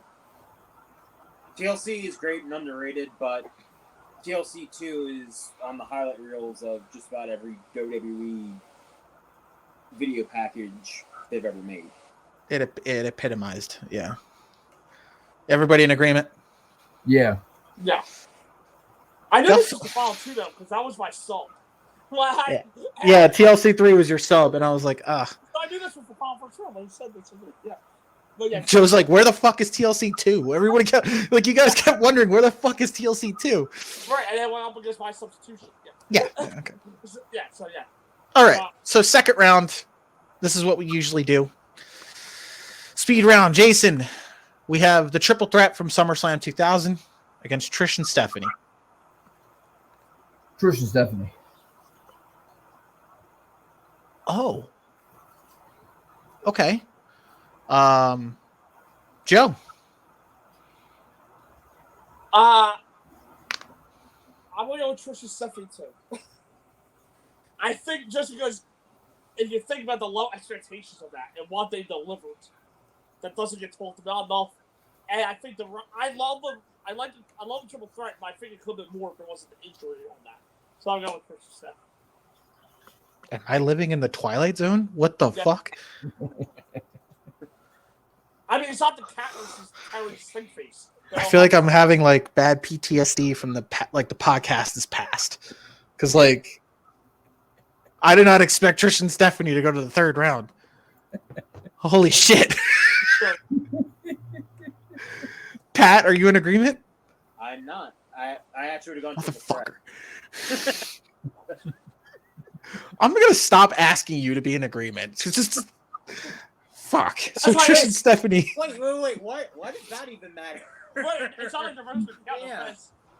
Because it's like usually when I ask you you're in agreement, you're saying, okay, yeah, I'm in agreement, and it's unanimous. But recently, unanimously, because I knew what Pat was thinking. yeah, Pat. But recently, Pat, you've just been like, That's a surprise.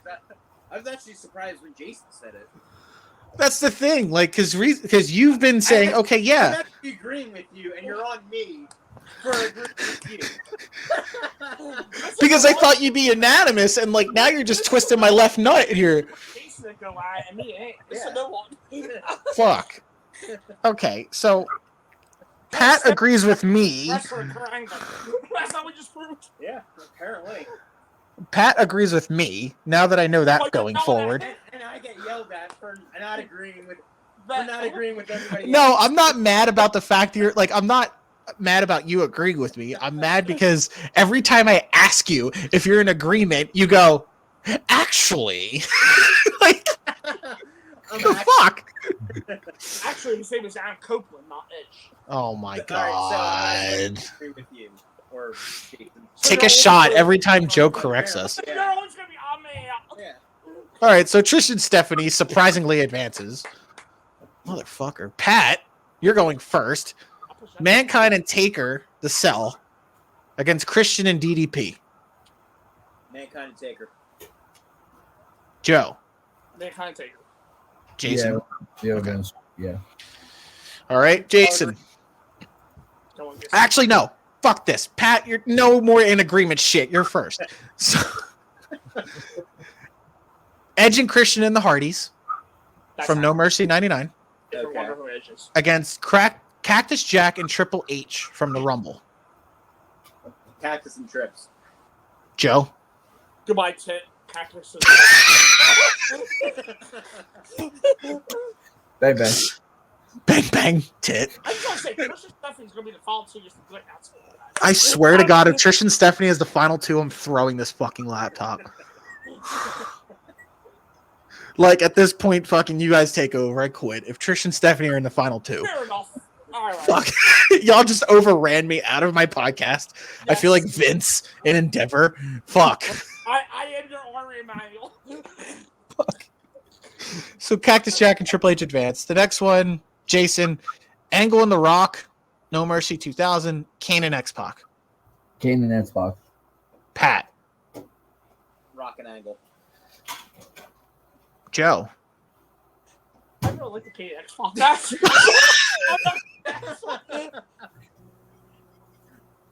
Holy shit. Jason's having like silent wins right here. Yes. I just want to know why was the Angle and Rock from no way out 01 on here. That's what I want to know. I mean, I went about it as no. Don't get me wrong. I had Angle and Rock from No Way Out 01. It's just when I look back at No Mercy, I put it in as the more memorable moment. Right. And all joking aside, but if you're going by this bracket, the way it's turning out, Trish and Stephanie end up being the best match from No Way Out 01. Because that's still in it. The first stages of hell is out. Oh shit!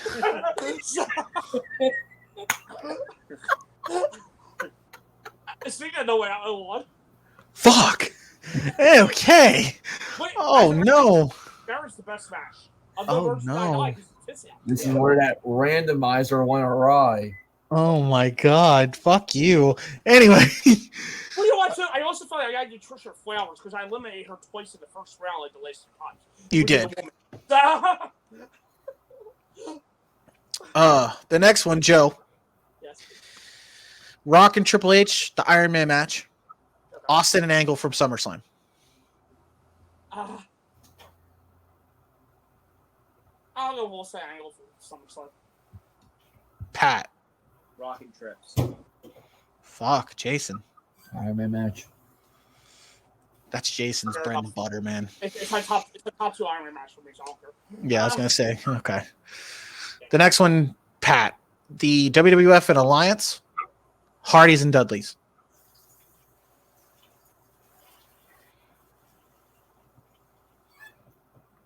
I don't expect the other two to go my way, but I don't know why. But tables matches always stuck with me a lot more. I'm gonna go with tables. Jason. Tables match. Unanimously. Oh. This is the upset of the bracket. I'm sorry. Not in terms of that. I'm saying Trisha Stephanie and freaking Catholic. no. Match over third is the upset of the bracket. No. I'm talking about in terms of I didn't expect Hardys and Dudleys to beat out the WWF and Alliance match because when you look back at it, obviously, which is more memorable? The 5-5, because that was the total. That was the quote unquote end of WCW and ECW. Yeah, but you know what? I want to go. You say memorability. The most memorable thing about between those both matches is Jeff jumped off the balcony with the swanton on the guard and they still replay. Well, highlight reels and Doc Larry. Sure, yeah. You're right. That's why I said that match is great. But the 10 minutes, the 15-20 minute match, you packed in 10 minutes. That's something. Okay, so Hardys and Dudleys will advance. Okay, all right. Unanimously. I'm going to work correctly this time. Yeah. Jason. Rock and Y2J from No Mercy 01. Angle and Shane. King of the Ring.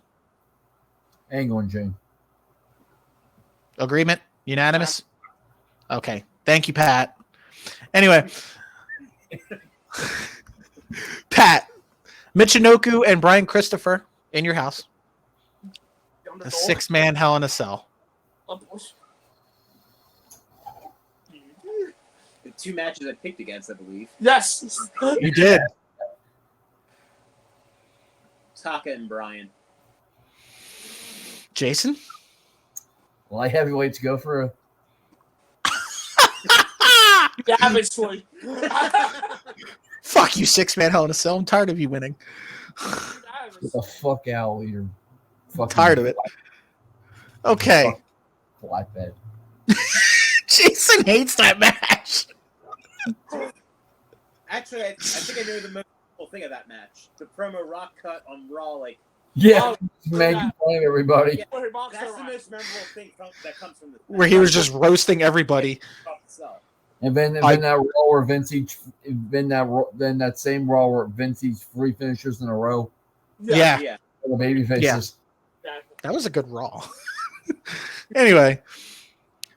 Ooh. Joe. Rock and Hogan. Rock and Austin. Mania 17. Rock Austin. Pat. I had to keep up my old stuff. I'm going to go Rock and Hogan here. Jason. Rock and Austin. Thank you. I was gonna say Rock. I mean, Rock and Hogan. We talked about this earlier. Was not a good match. It's just a moment. What came off of the Rock and Austin match wasn't all that great either. Yeah, well, but Rock and Hogan's a better moment than Rock and Austin. But you can't really in terms of the crowd, or in terms of the moment, the stare down, the stare down. Yeah. Okay. I was gonna say. I will say it's unarguable. Rock and Austin is a better match. Yeah, but Better Yeah, match, Rock better Austin- build. yeah. In this case, though, Rock and Austin's an all-time great match. To go. Yeah. Take And from Jason that. brought up a point. It was a better build Yeah, than that- Rock and Hogan. Yeah. Rock and I don't Hogan. think I'll be honest, and here comes the hot take. I think the WWE production team deserves to build for the I think Limp Bizkit deserves. Limp Bizkit. Because don't forget, the build up to Wrestling 17 is literally Deborah is managing The Rock. Ooh, yeah, that ain't So good. I'm either. going to be honest. I mean, give it to the greatest video package of all time in Mania 17. So yeah. So Limp Bizkit Yeah. and, We're on the flip side. The NWO tried to kill The Rock with an was ambulance, horrible, and then he's too. back Yeah. 2 weeks later. Yeah. He's back to yeah. Rock and Hogan's build wasn't all that great either the first promo was good. yeah, and then they had Then they had to run kill- over an ambulance with Rock inside with the. Funny thing is that's the same with Rock and Austin. Is Rock and Austin have that great stare down thing on Raw right after No Way Yeah, Out, And and to sit down with they JR. just have to add Deborah as the Rock's manager, and that's when we get the great line of Deborah, bam, she's not a factor. Yeah. The sit down. Yeah. You're right. And the sit down with JR was good too with Rock. Yeah. Yeah, because that was one of the few times you got to see serious Rock. Yeah, I think I sat down right before or the sat down the week before. And honestly, it showed more of a vulnerable side to Austin. Yeah, Because his wife was involved. Like Well, he was pretty much explaining he has to win. But I don't Like- think there's a person way to go about Rock and Austin. Okay. So Rock and Austin, all flaws aside, is advancing. Pat, Austin and Dude Love against Edge and Christian. Austin and Dude Love. Is this unanimous? unanimous. Yes. Oh boy. Pat went against Cope. Oh, that. I already said it didn't really Yeah, like that he match. kind of warned me. Yeah. He forewarned us there. Joe's like, see, someone's catching on. Keep kayfabe alive. So, Jason, Vince and Shane. Fuck you, Joe. The Rumble match 02. Rumble Better match. than the wall. Rumble match 02. Joe, Rumble match too. Rumble match or two. thank you. You're I welcome. wasn't going to fucking ask you anymore. Vince and Stephanie. Just to clarify, Vince and Stephanie both the angle. So, Oh my god. Fuck. I'm tired of this fucking shit. The McMahons are not better than Angle. Anyway, When he's paired up against Steven Richards, they are. right. oh my god. Pat, Y2J and Triple H fully loaded. The Rumble match 01.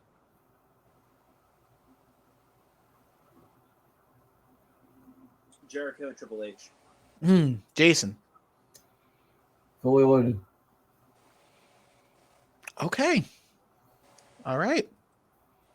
I thought Rumble match 01 was going to go, but okay, fair enough. Go the way out. Yeah. The fucking quick wit, man. The quick wit. Joe, Hardy and RVD, Invasion, Edge and Angle, King of the Ring. Jeff RVD. That's tough one. Jason? Hardy and RVD. Okay. Pat, are you not in agreement? Of course not. I'm in agreement. Oh, Okay. Okay. I've voted against Edge Angle before. well. All right. Before too, Yeah. so that's Pat, China and Jarrett, Triple H and The Rock from SummerSlam. Triple H and The Rock. Joe? this is a tough one for me. Fuck. Look, Jeff Jarrett's the best wrestler in AEW by far. Oh, come on. Or actually, he should run AEW instead of Tony Khan because he went for Cal Twitter. But we're Oh.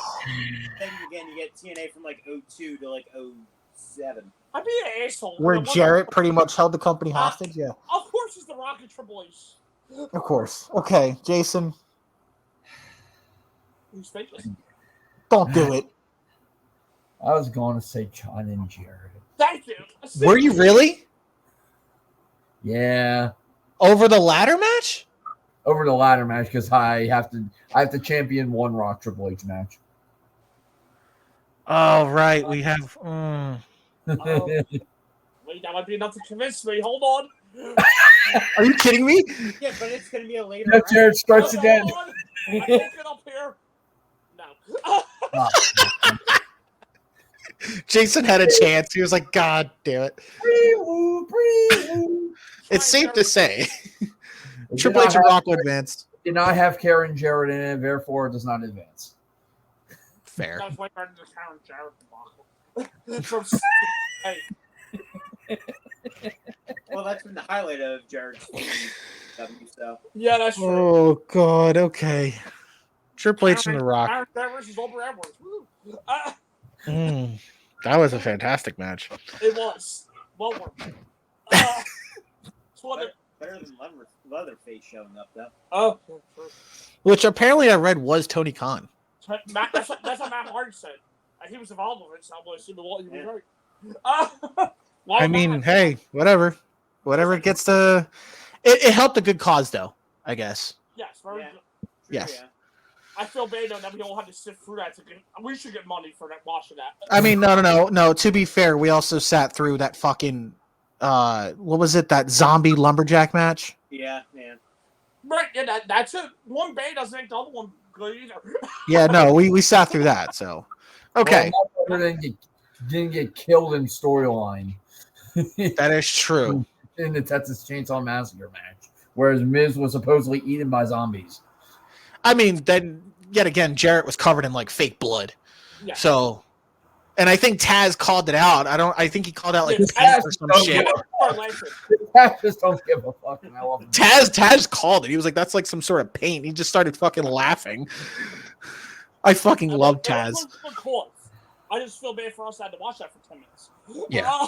To get to the But it was a good cause. All right, Triple H and Rock advance. Jason barely. I really want China and Jared in conflict. No, the fuck you didn't. Then why didn't you vote it? I can't knock out this Triple H and Rock. Okay. All right. What he's saying is, if it was any other match, you would have voted for China and Jarrett. Over Fair. TLC 2 especially. Yeah. Oh God.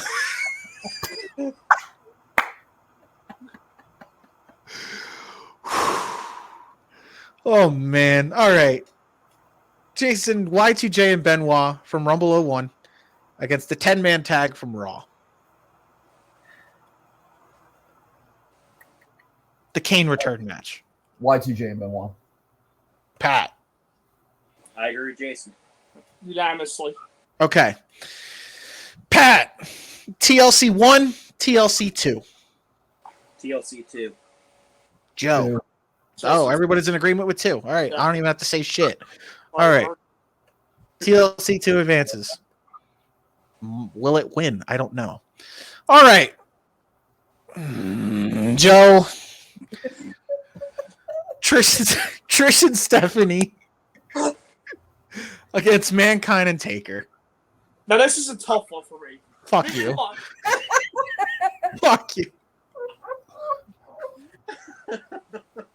Because Trish and Stephanie, you have to remember, this is 2001. And it's the greatest match from the way out of 01. Sorry to Rock and everyone. But there's a low bar that they need to see it big time. Whereas Undertaker and Foley is a little overrated because of the spots. No. And the placement. But the match is good, but it's more memorable for flying off the cage and just slaying and the tags. So with that being said, Trish and Stephanie has done great. And my answer is Undertaker or Foley. Oh, thank God. Jason. Dude, go fuck yourself. You might be able to convince me. Hold on.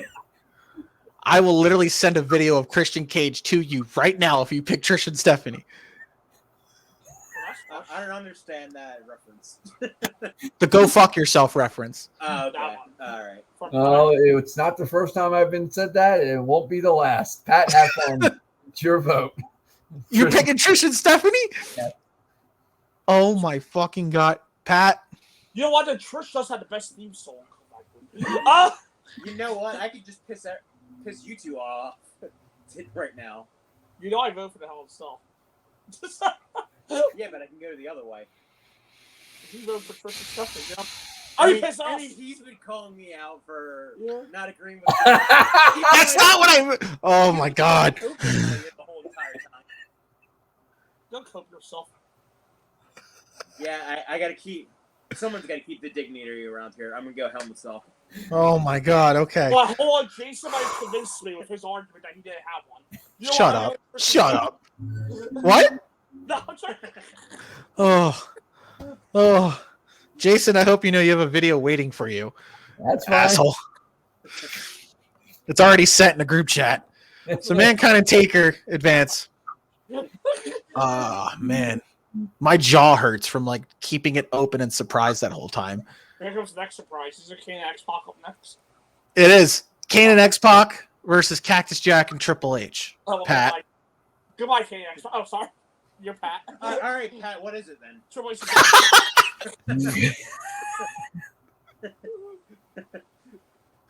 Apparently, I'm with it. It's Unanimous. Unanimous. Okay, Cactus Jack and Triple H. All right. Joe. The Rock and Triple H from Judgment Day against Hardys and Dudleys. Iron Man versus Tables. I'm going to steal one from you, but I'm going to actually need to seg myself. Yep. Again, another good matchup. Is To be fair, Hardys and Dudleys have had they've been stuck with great matchups this whole fucking bracket. yeah, I If you know. think about it.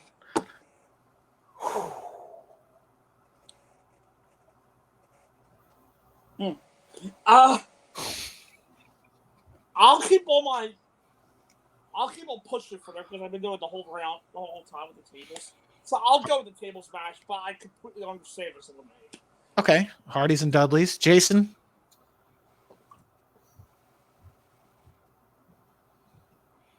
I will be surprised if he goes against his bread and butter here. Yeah, Pat, you have to have another vote, buddy. Jason's going Rock Triple H. So, Pat, you're not in agreement. You have to decide. Tables. Okay.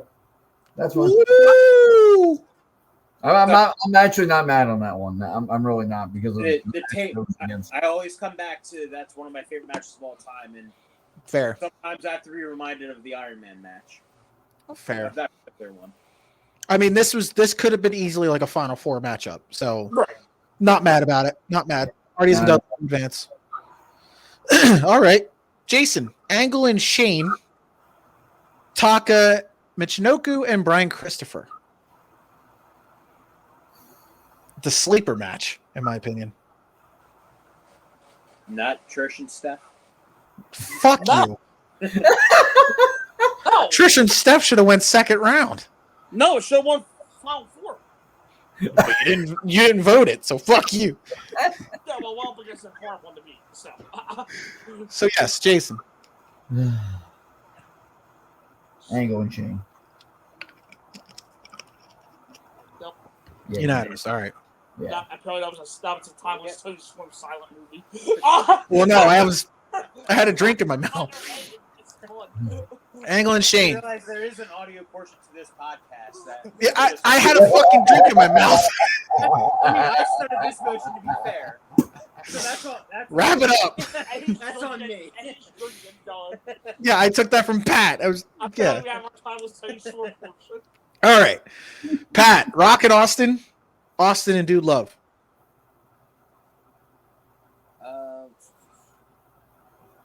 Rock and Austin. Joe, Rock Olsen. Yeah, unanimous. it's their way. All right. Rock and Austin. Joe. That's the sign. Just someone call it if it's unanimous. Do the monster man. Joe, Do the Cesaro swings. All right. The Rumble match from 02. Jericho and Triple H from Fully Loaded.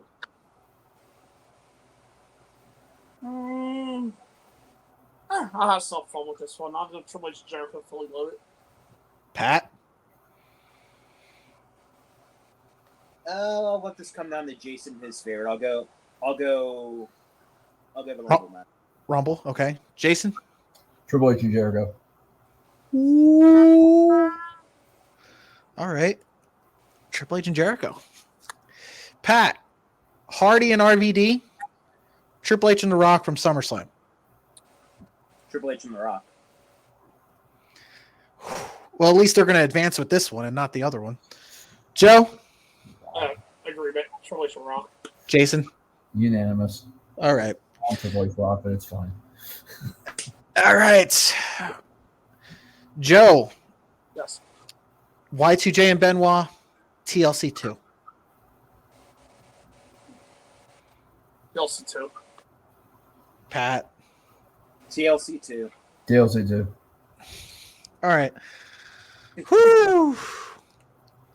Again, this is I'm happy though because Y2J and Benoit finally got out of the second round for once and made it to the third round. What is Joe? this? I want names. I want names. My past co-host. That's who the names are. Come on, man. That's H2O I know one of broadcast, them, okay? so. My past host. Facebook, so that's- Yes, because Y2J and Benoit didn't make it out the second round for the Rumble matches. They didn't make it out the second round for the greatest matches of the 2000s. What? Yes. Past co-host. I'm friends with one of them on Facebook. I'll handle him. All right. Final 8. Here we go. Pat, Mankind and Taker, Cactus Jack, and Triple H. See, Trish and Stephanie will be eliminated in the following. Cactus No. and Trip.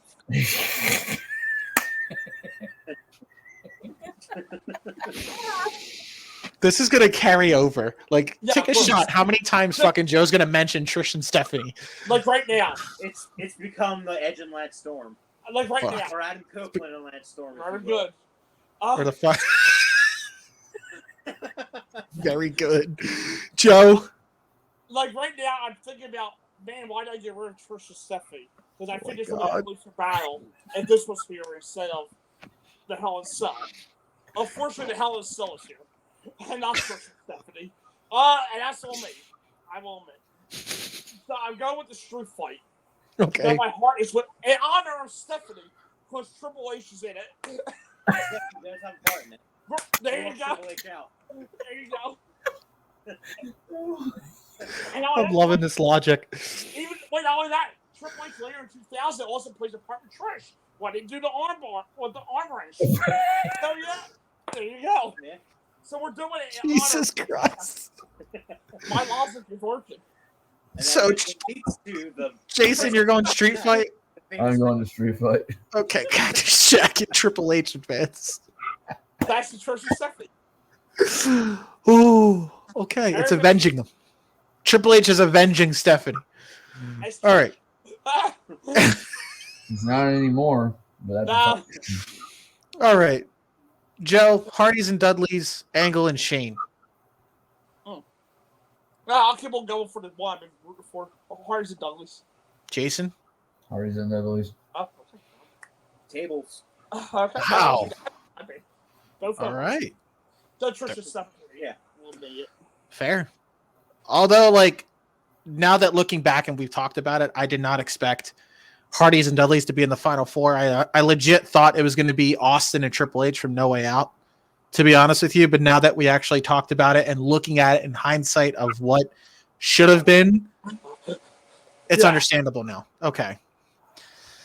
Whew. Jason, Rock and Austin from Mania 17. Y2J and Triple H from Fully Loaded. Rock and Austin. Unanimous. All right. I'm waiting for Pat because he's giving me that stare. Like, look, motherfucker. I'm like scared to go like this, and Pat's gonna go. That's just I'm his like, face. Well, Pat no, wouldn't 'cause do anything. That's just I'm my looking at resting- Pat, and if I go like this to Pat, Yeah. Rock and Austin. He smiles like Bret Hart. That's just my resting bitch face. I was Brittany saying that. Bret has a reason. It's not even that. Like, I'm afraid to go unanimous to Pat, and he'll just go, no. No. Like, I'm not in agreement.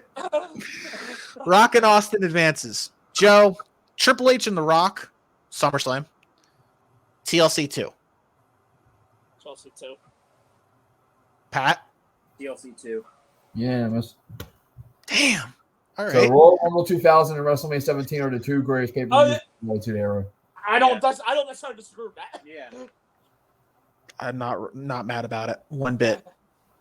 I mean, we did say, granted, this is the past, but we did say Mania 17 is the greatest pay-per-view of all time. So Right. Yeah. But fair enough. arguably so. So Yeah. yes.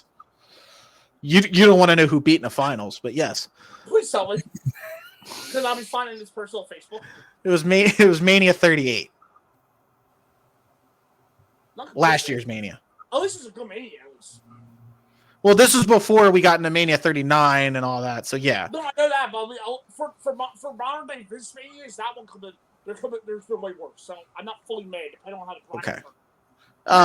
I forget who it beat. I think I was going to say if 38 beat like 19, then okay. no, Mania 17 beat 19. So when you Third- post, I think we need to start posting the results of these brackets. Yeah, I've been trying to do that on Instagram, but I want to redo some of them because again, I wasn't happy with them. I wasn't happy with how the brackets turned out. I like, we're fixing them. yeah, we're fixing them. I'm gonna start updating more. Because great example, folks, as we always say every show, logic. Logic. And look at this final four.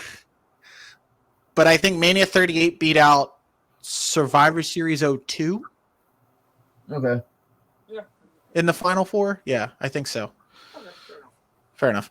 So, final four: Rumble versus Mania. Pat, Cactus Jack and Triple H, Hardys and Dudleys. Cactus and Trips. Joe, you still riding that horse? I've been riding both forces, but in honor of Trish and Stephanie, I'm still not going to and Cactus. Unanimous. Unanimous. Unanimous. Oh man. Okay, Jason, we're going to the battle of the best match at Mania 17: Rock and Austin, TLC 2.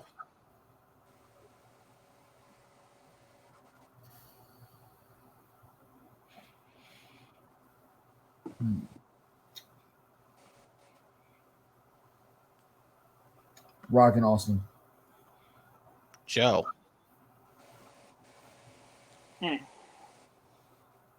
Because if we want to look at it from this perspective, better match, arguably could be TLC 2.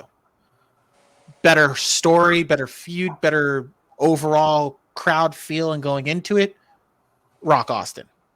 But The better crowd feel coming out of it. yeah, You know what? I'm just doing this because it came from his mouth. Stone Cold told Bubba on that Broken Skull sections. We might be event, but you stole the show. I'm done with the nicest stole the show. WrestleMania 7. And the Chelsea 2. okay, Pat. Yeah, well, this one should be obvious. TLC 2.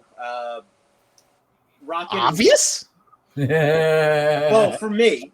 Oh, okay, yeah, I've been okay. getting the Adam Copeland.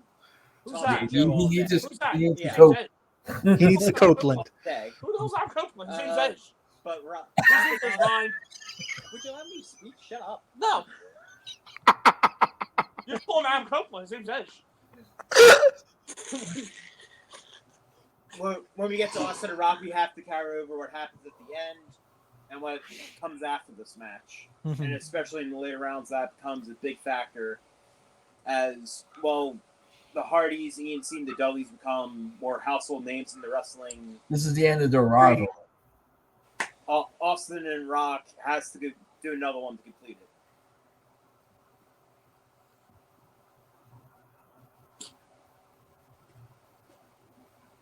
I think Ant's Yeah. No, we're good. okay. We lasted Towards the so fucking end. long. It was towards the fucking end. I think that's where it hits. It's like the 2 hour, 30-minute mark, and that's when it starts bullshitting. And this is on the short end of our pocket. Yeah. I'm surprised we got through this pretty quick.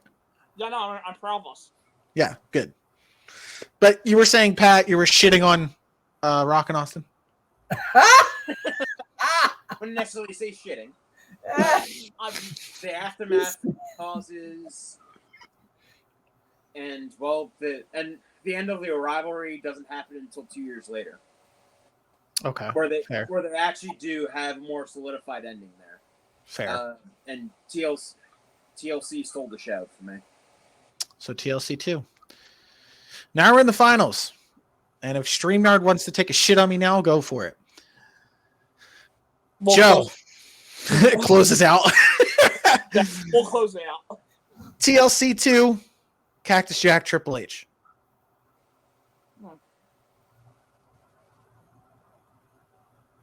My gimmick has been so over doing this to honor Trish and Steph. But you also have Lita, Rhino, Right, and Spike. right. Who am I doing this for? Oh, Lita, the original woman who made event with Steph. So Stephanie has a lot right on this finals. Yeah. And if you think about it, I think Bully Ray said it. That one spot with Bubba Ray and Matt going through the tables, that was Rhino's call, Yeah, you're right. which I was Oh, surprised. this is a tough one. Because to me, you got arguably the greatest match in Royal Rumble history. Arguably. I guess one of the greatest matches in WrestleMania history. Yes. So they're even there.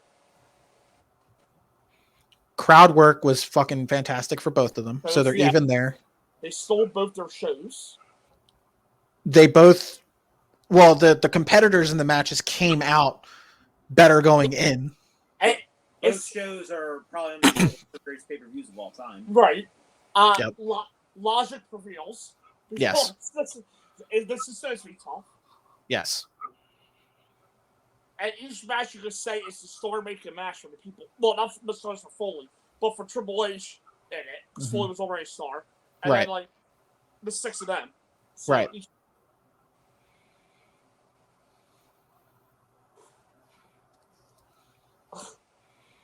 I'm going to go with a slight edge because of the story, because that's all that's coming to mind right now. I'm willing to go with because of the storyline, and with the TLC, there might not really be Foley any, besides the 6 of them in their history. I'm going to go with Edge of Foley. But I'm not mad at that. Just, You're going Triple H and Foley? yeah, I mean, Triple H and Foley, yeah, my fault. You said Edge too much. That's why. I know. So Triple H and Cactus Jack. Okay. Yeah. Jason. Sorry, Frankie. I mean, Well, It's a so tough- 2 of the last couple of times, it's been I've a tough had matchup. send it over to Pat for the deciding vote. Yeah. Pat, you ain't gonna have to worry about it this time. It is the street fight. Street fight. Okay. Pat, were you not? What a time to pause. Pat, were you? Pat, were you? What a time.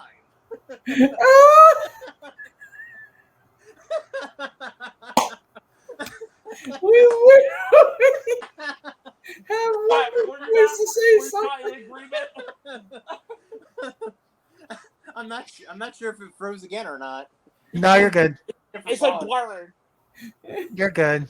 Okay. Okay. Pat, were you not in agreement? That's what he was going to ask. I think I'm holding all the drama now. And now you froze. Maybe, There- more, there was maybe a- even more than the bracket. There was no drama. The winners have decided. We just want to know where you were in agreement. I was you to ask me. Oh! It's unanimous. Oh, I didn't Okay. that. So I literally came into this thinking my favorite match What's on that? this bracket is the street fight between Oh. Cactus Jack and Triple H. Oh, never mind. that's your favorite match of all time? Oh, On this bracket, yeah. Oh, on this bracket. Okay, okay. So you know I was gonna say. So Cope was going to cope. Yeah. I might change my answer now that Joe just did that. You still won't matter. It still wouldn't matter. Cactus Jack and Triple H won. Yeah, but apparently it pissed you off throughout the entire shit. But honestly, we all agree we did for Trisha stuff. Yes. No. In their Fuck you. memory. I'm making sound they're dead. In their memories. In the match's memory. Fuck out of here. That's Anyway, they're still with us. the winner and the greatest match of the Attitude Era is Cactus Jack and Triple H from the Royal Rumble 2000. I'm not mad at it. I honestly had this going all the way, to be honest. Well, yeah, because logic prevailed. Fucking understand. logic. It was either this or Rock and Austin, but I'm tired of Rock and Austin winning every fucking bracket. Yeah, if it wins our bracket, it must be good. You I mean, can't it did hate win. that. It did win the greatest Mania match. So yes, Excuse me? yes, it did. You want to know another shocker? Hogan and Andre weren't in the final 8. Oh, I mean, if you go by the match itself, but I mean, Yeah. depending on what we're up against, the moment. I think it went up against Rock and Hogan. No, I can see why Rocket Hogan made that. Yeah. Okay. But yes, Rock and Austin was the greatest Mania match from that bracket. Don't worry, we'll fix that up when we get to it. Well, now that it's updated with 39, yes, we'll fix it before Mania next year. Don't you worry, I'm on it. All right. So, That's why oh no, what's even funnier? The most underrated WrestleMania match. What would be your take on that? I just need one match that you think is underrated in WrestleMania What history. years is this from? From 30. From all of WrestleMania, underrated. What is the most underrated match to ever happen at WrestleMania? Underrated? Underrated.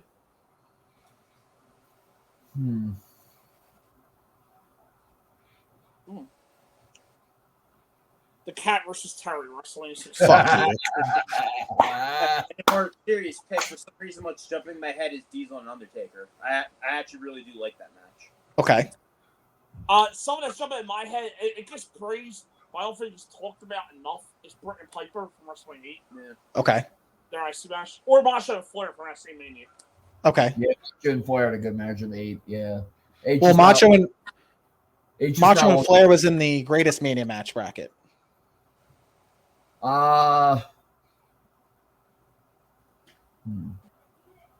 Very interesting question. It really is. Yeah. It is a very interesting question. Would you be surprised if I told you that the most underrated match was JBL and Finley? Oh yeah. Ooh. Just what that's good. I'll give them credit because that's a good definition for underrated. Yeah, somebody fixing that. So yeah. So y'all do agree with that? Okay, I'm the only one that goes crazy about that. I would say I disagree with it. I don't disagree. Look out, we'll beat that in the I finals. think that's a fair pick. So anyway, Don's still in front. He's still in the Bret Hart list. So he told you it's Bret Hart or Piper.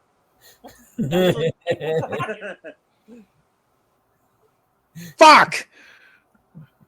I don't have had to look to see if he's alive. Fuck! Fuck! Apparently, he doesn't agree with that. Anyway, yes. All jokes aside, that was the most underrated match. We'll get into that. We'll get into Mania, Survivor Series, Rumble. We'll get onto all that because Survivor Series is coming up. Survivor Series coming up. That's first. But yes, this is the greatest Attitude Era match. We've come to an agreement. Our next episode, I'm gonna keep. Like I said, we're keeping this going. Well, of course we are. We're good at it.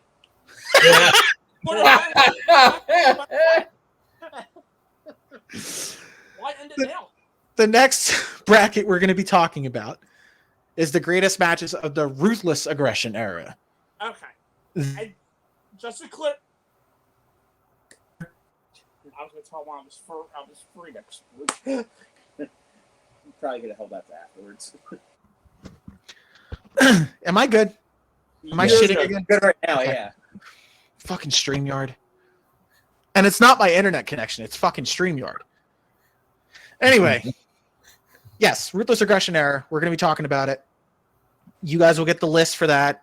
Feel free to send me some subs if you think differently. So, May of 02 to what? What's this considered? May of 02, we talked about this earlier, Jason. It was till the Yeah, Great May American of- Bash 08. Yeah, That's how I was going to say. Yeah. So the ladder match with Jericho and Michaels is out the picture. yes, that's PG era. That's PG era. So, Also, I just wanted Also, Undertaker Edge Hell in a Cell is PG era. right. Yeah. but Taker and Edge from One Night Stand is in that list. And WrestleMania 24. 4. Okay. Yeah. Yeah. Yeah. Okay. And Just wanted- did just we say wanted- One Night Stand? Yeah, one night stand, Night of Champions, the Bash are all eligible. Yeah. Are all eligible. So anything after. Where Shawn and Jericho had the The, Bash the, one's the on, yeah. Blade spot that they got Yeah. they got upset oh, about. right, yeah. Yeah. So from after Backlash 02 up until The Bash 08. Bash 08, that's the Ruthless Aggression era. That's how I was going to say. Yeah. I thought Perfect. So I'm gonna make sure I got the list right because I know that was the time period. I just got confused on when 08 it ended. Like I thought it was Great American Bash or No Mercy, but we clarified it. It was the Great American Bash. So Okay. I'm gonna go back and make sure that the list is okay before I send it to you guys. Sounds good. But like I said, feel free to send me substitutions if you think differently. But this was a great episode, minus the whole me cutting out yet again. It's traditional at this point for every episode. But you know what? It was quick this time because I couldn't get the screen cap. Yes, thank you. It was quick. Uh, Let me finish this out before it shits on me again. So, yeah, this was a great episode. I was glad with this one. Trish and Stephanie did not win. Thank you. well, technically they do. Fuck you. They went it like Like, It went away. They win. I mean, have you seen them?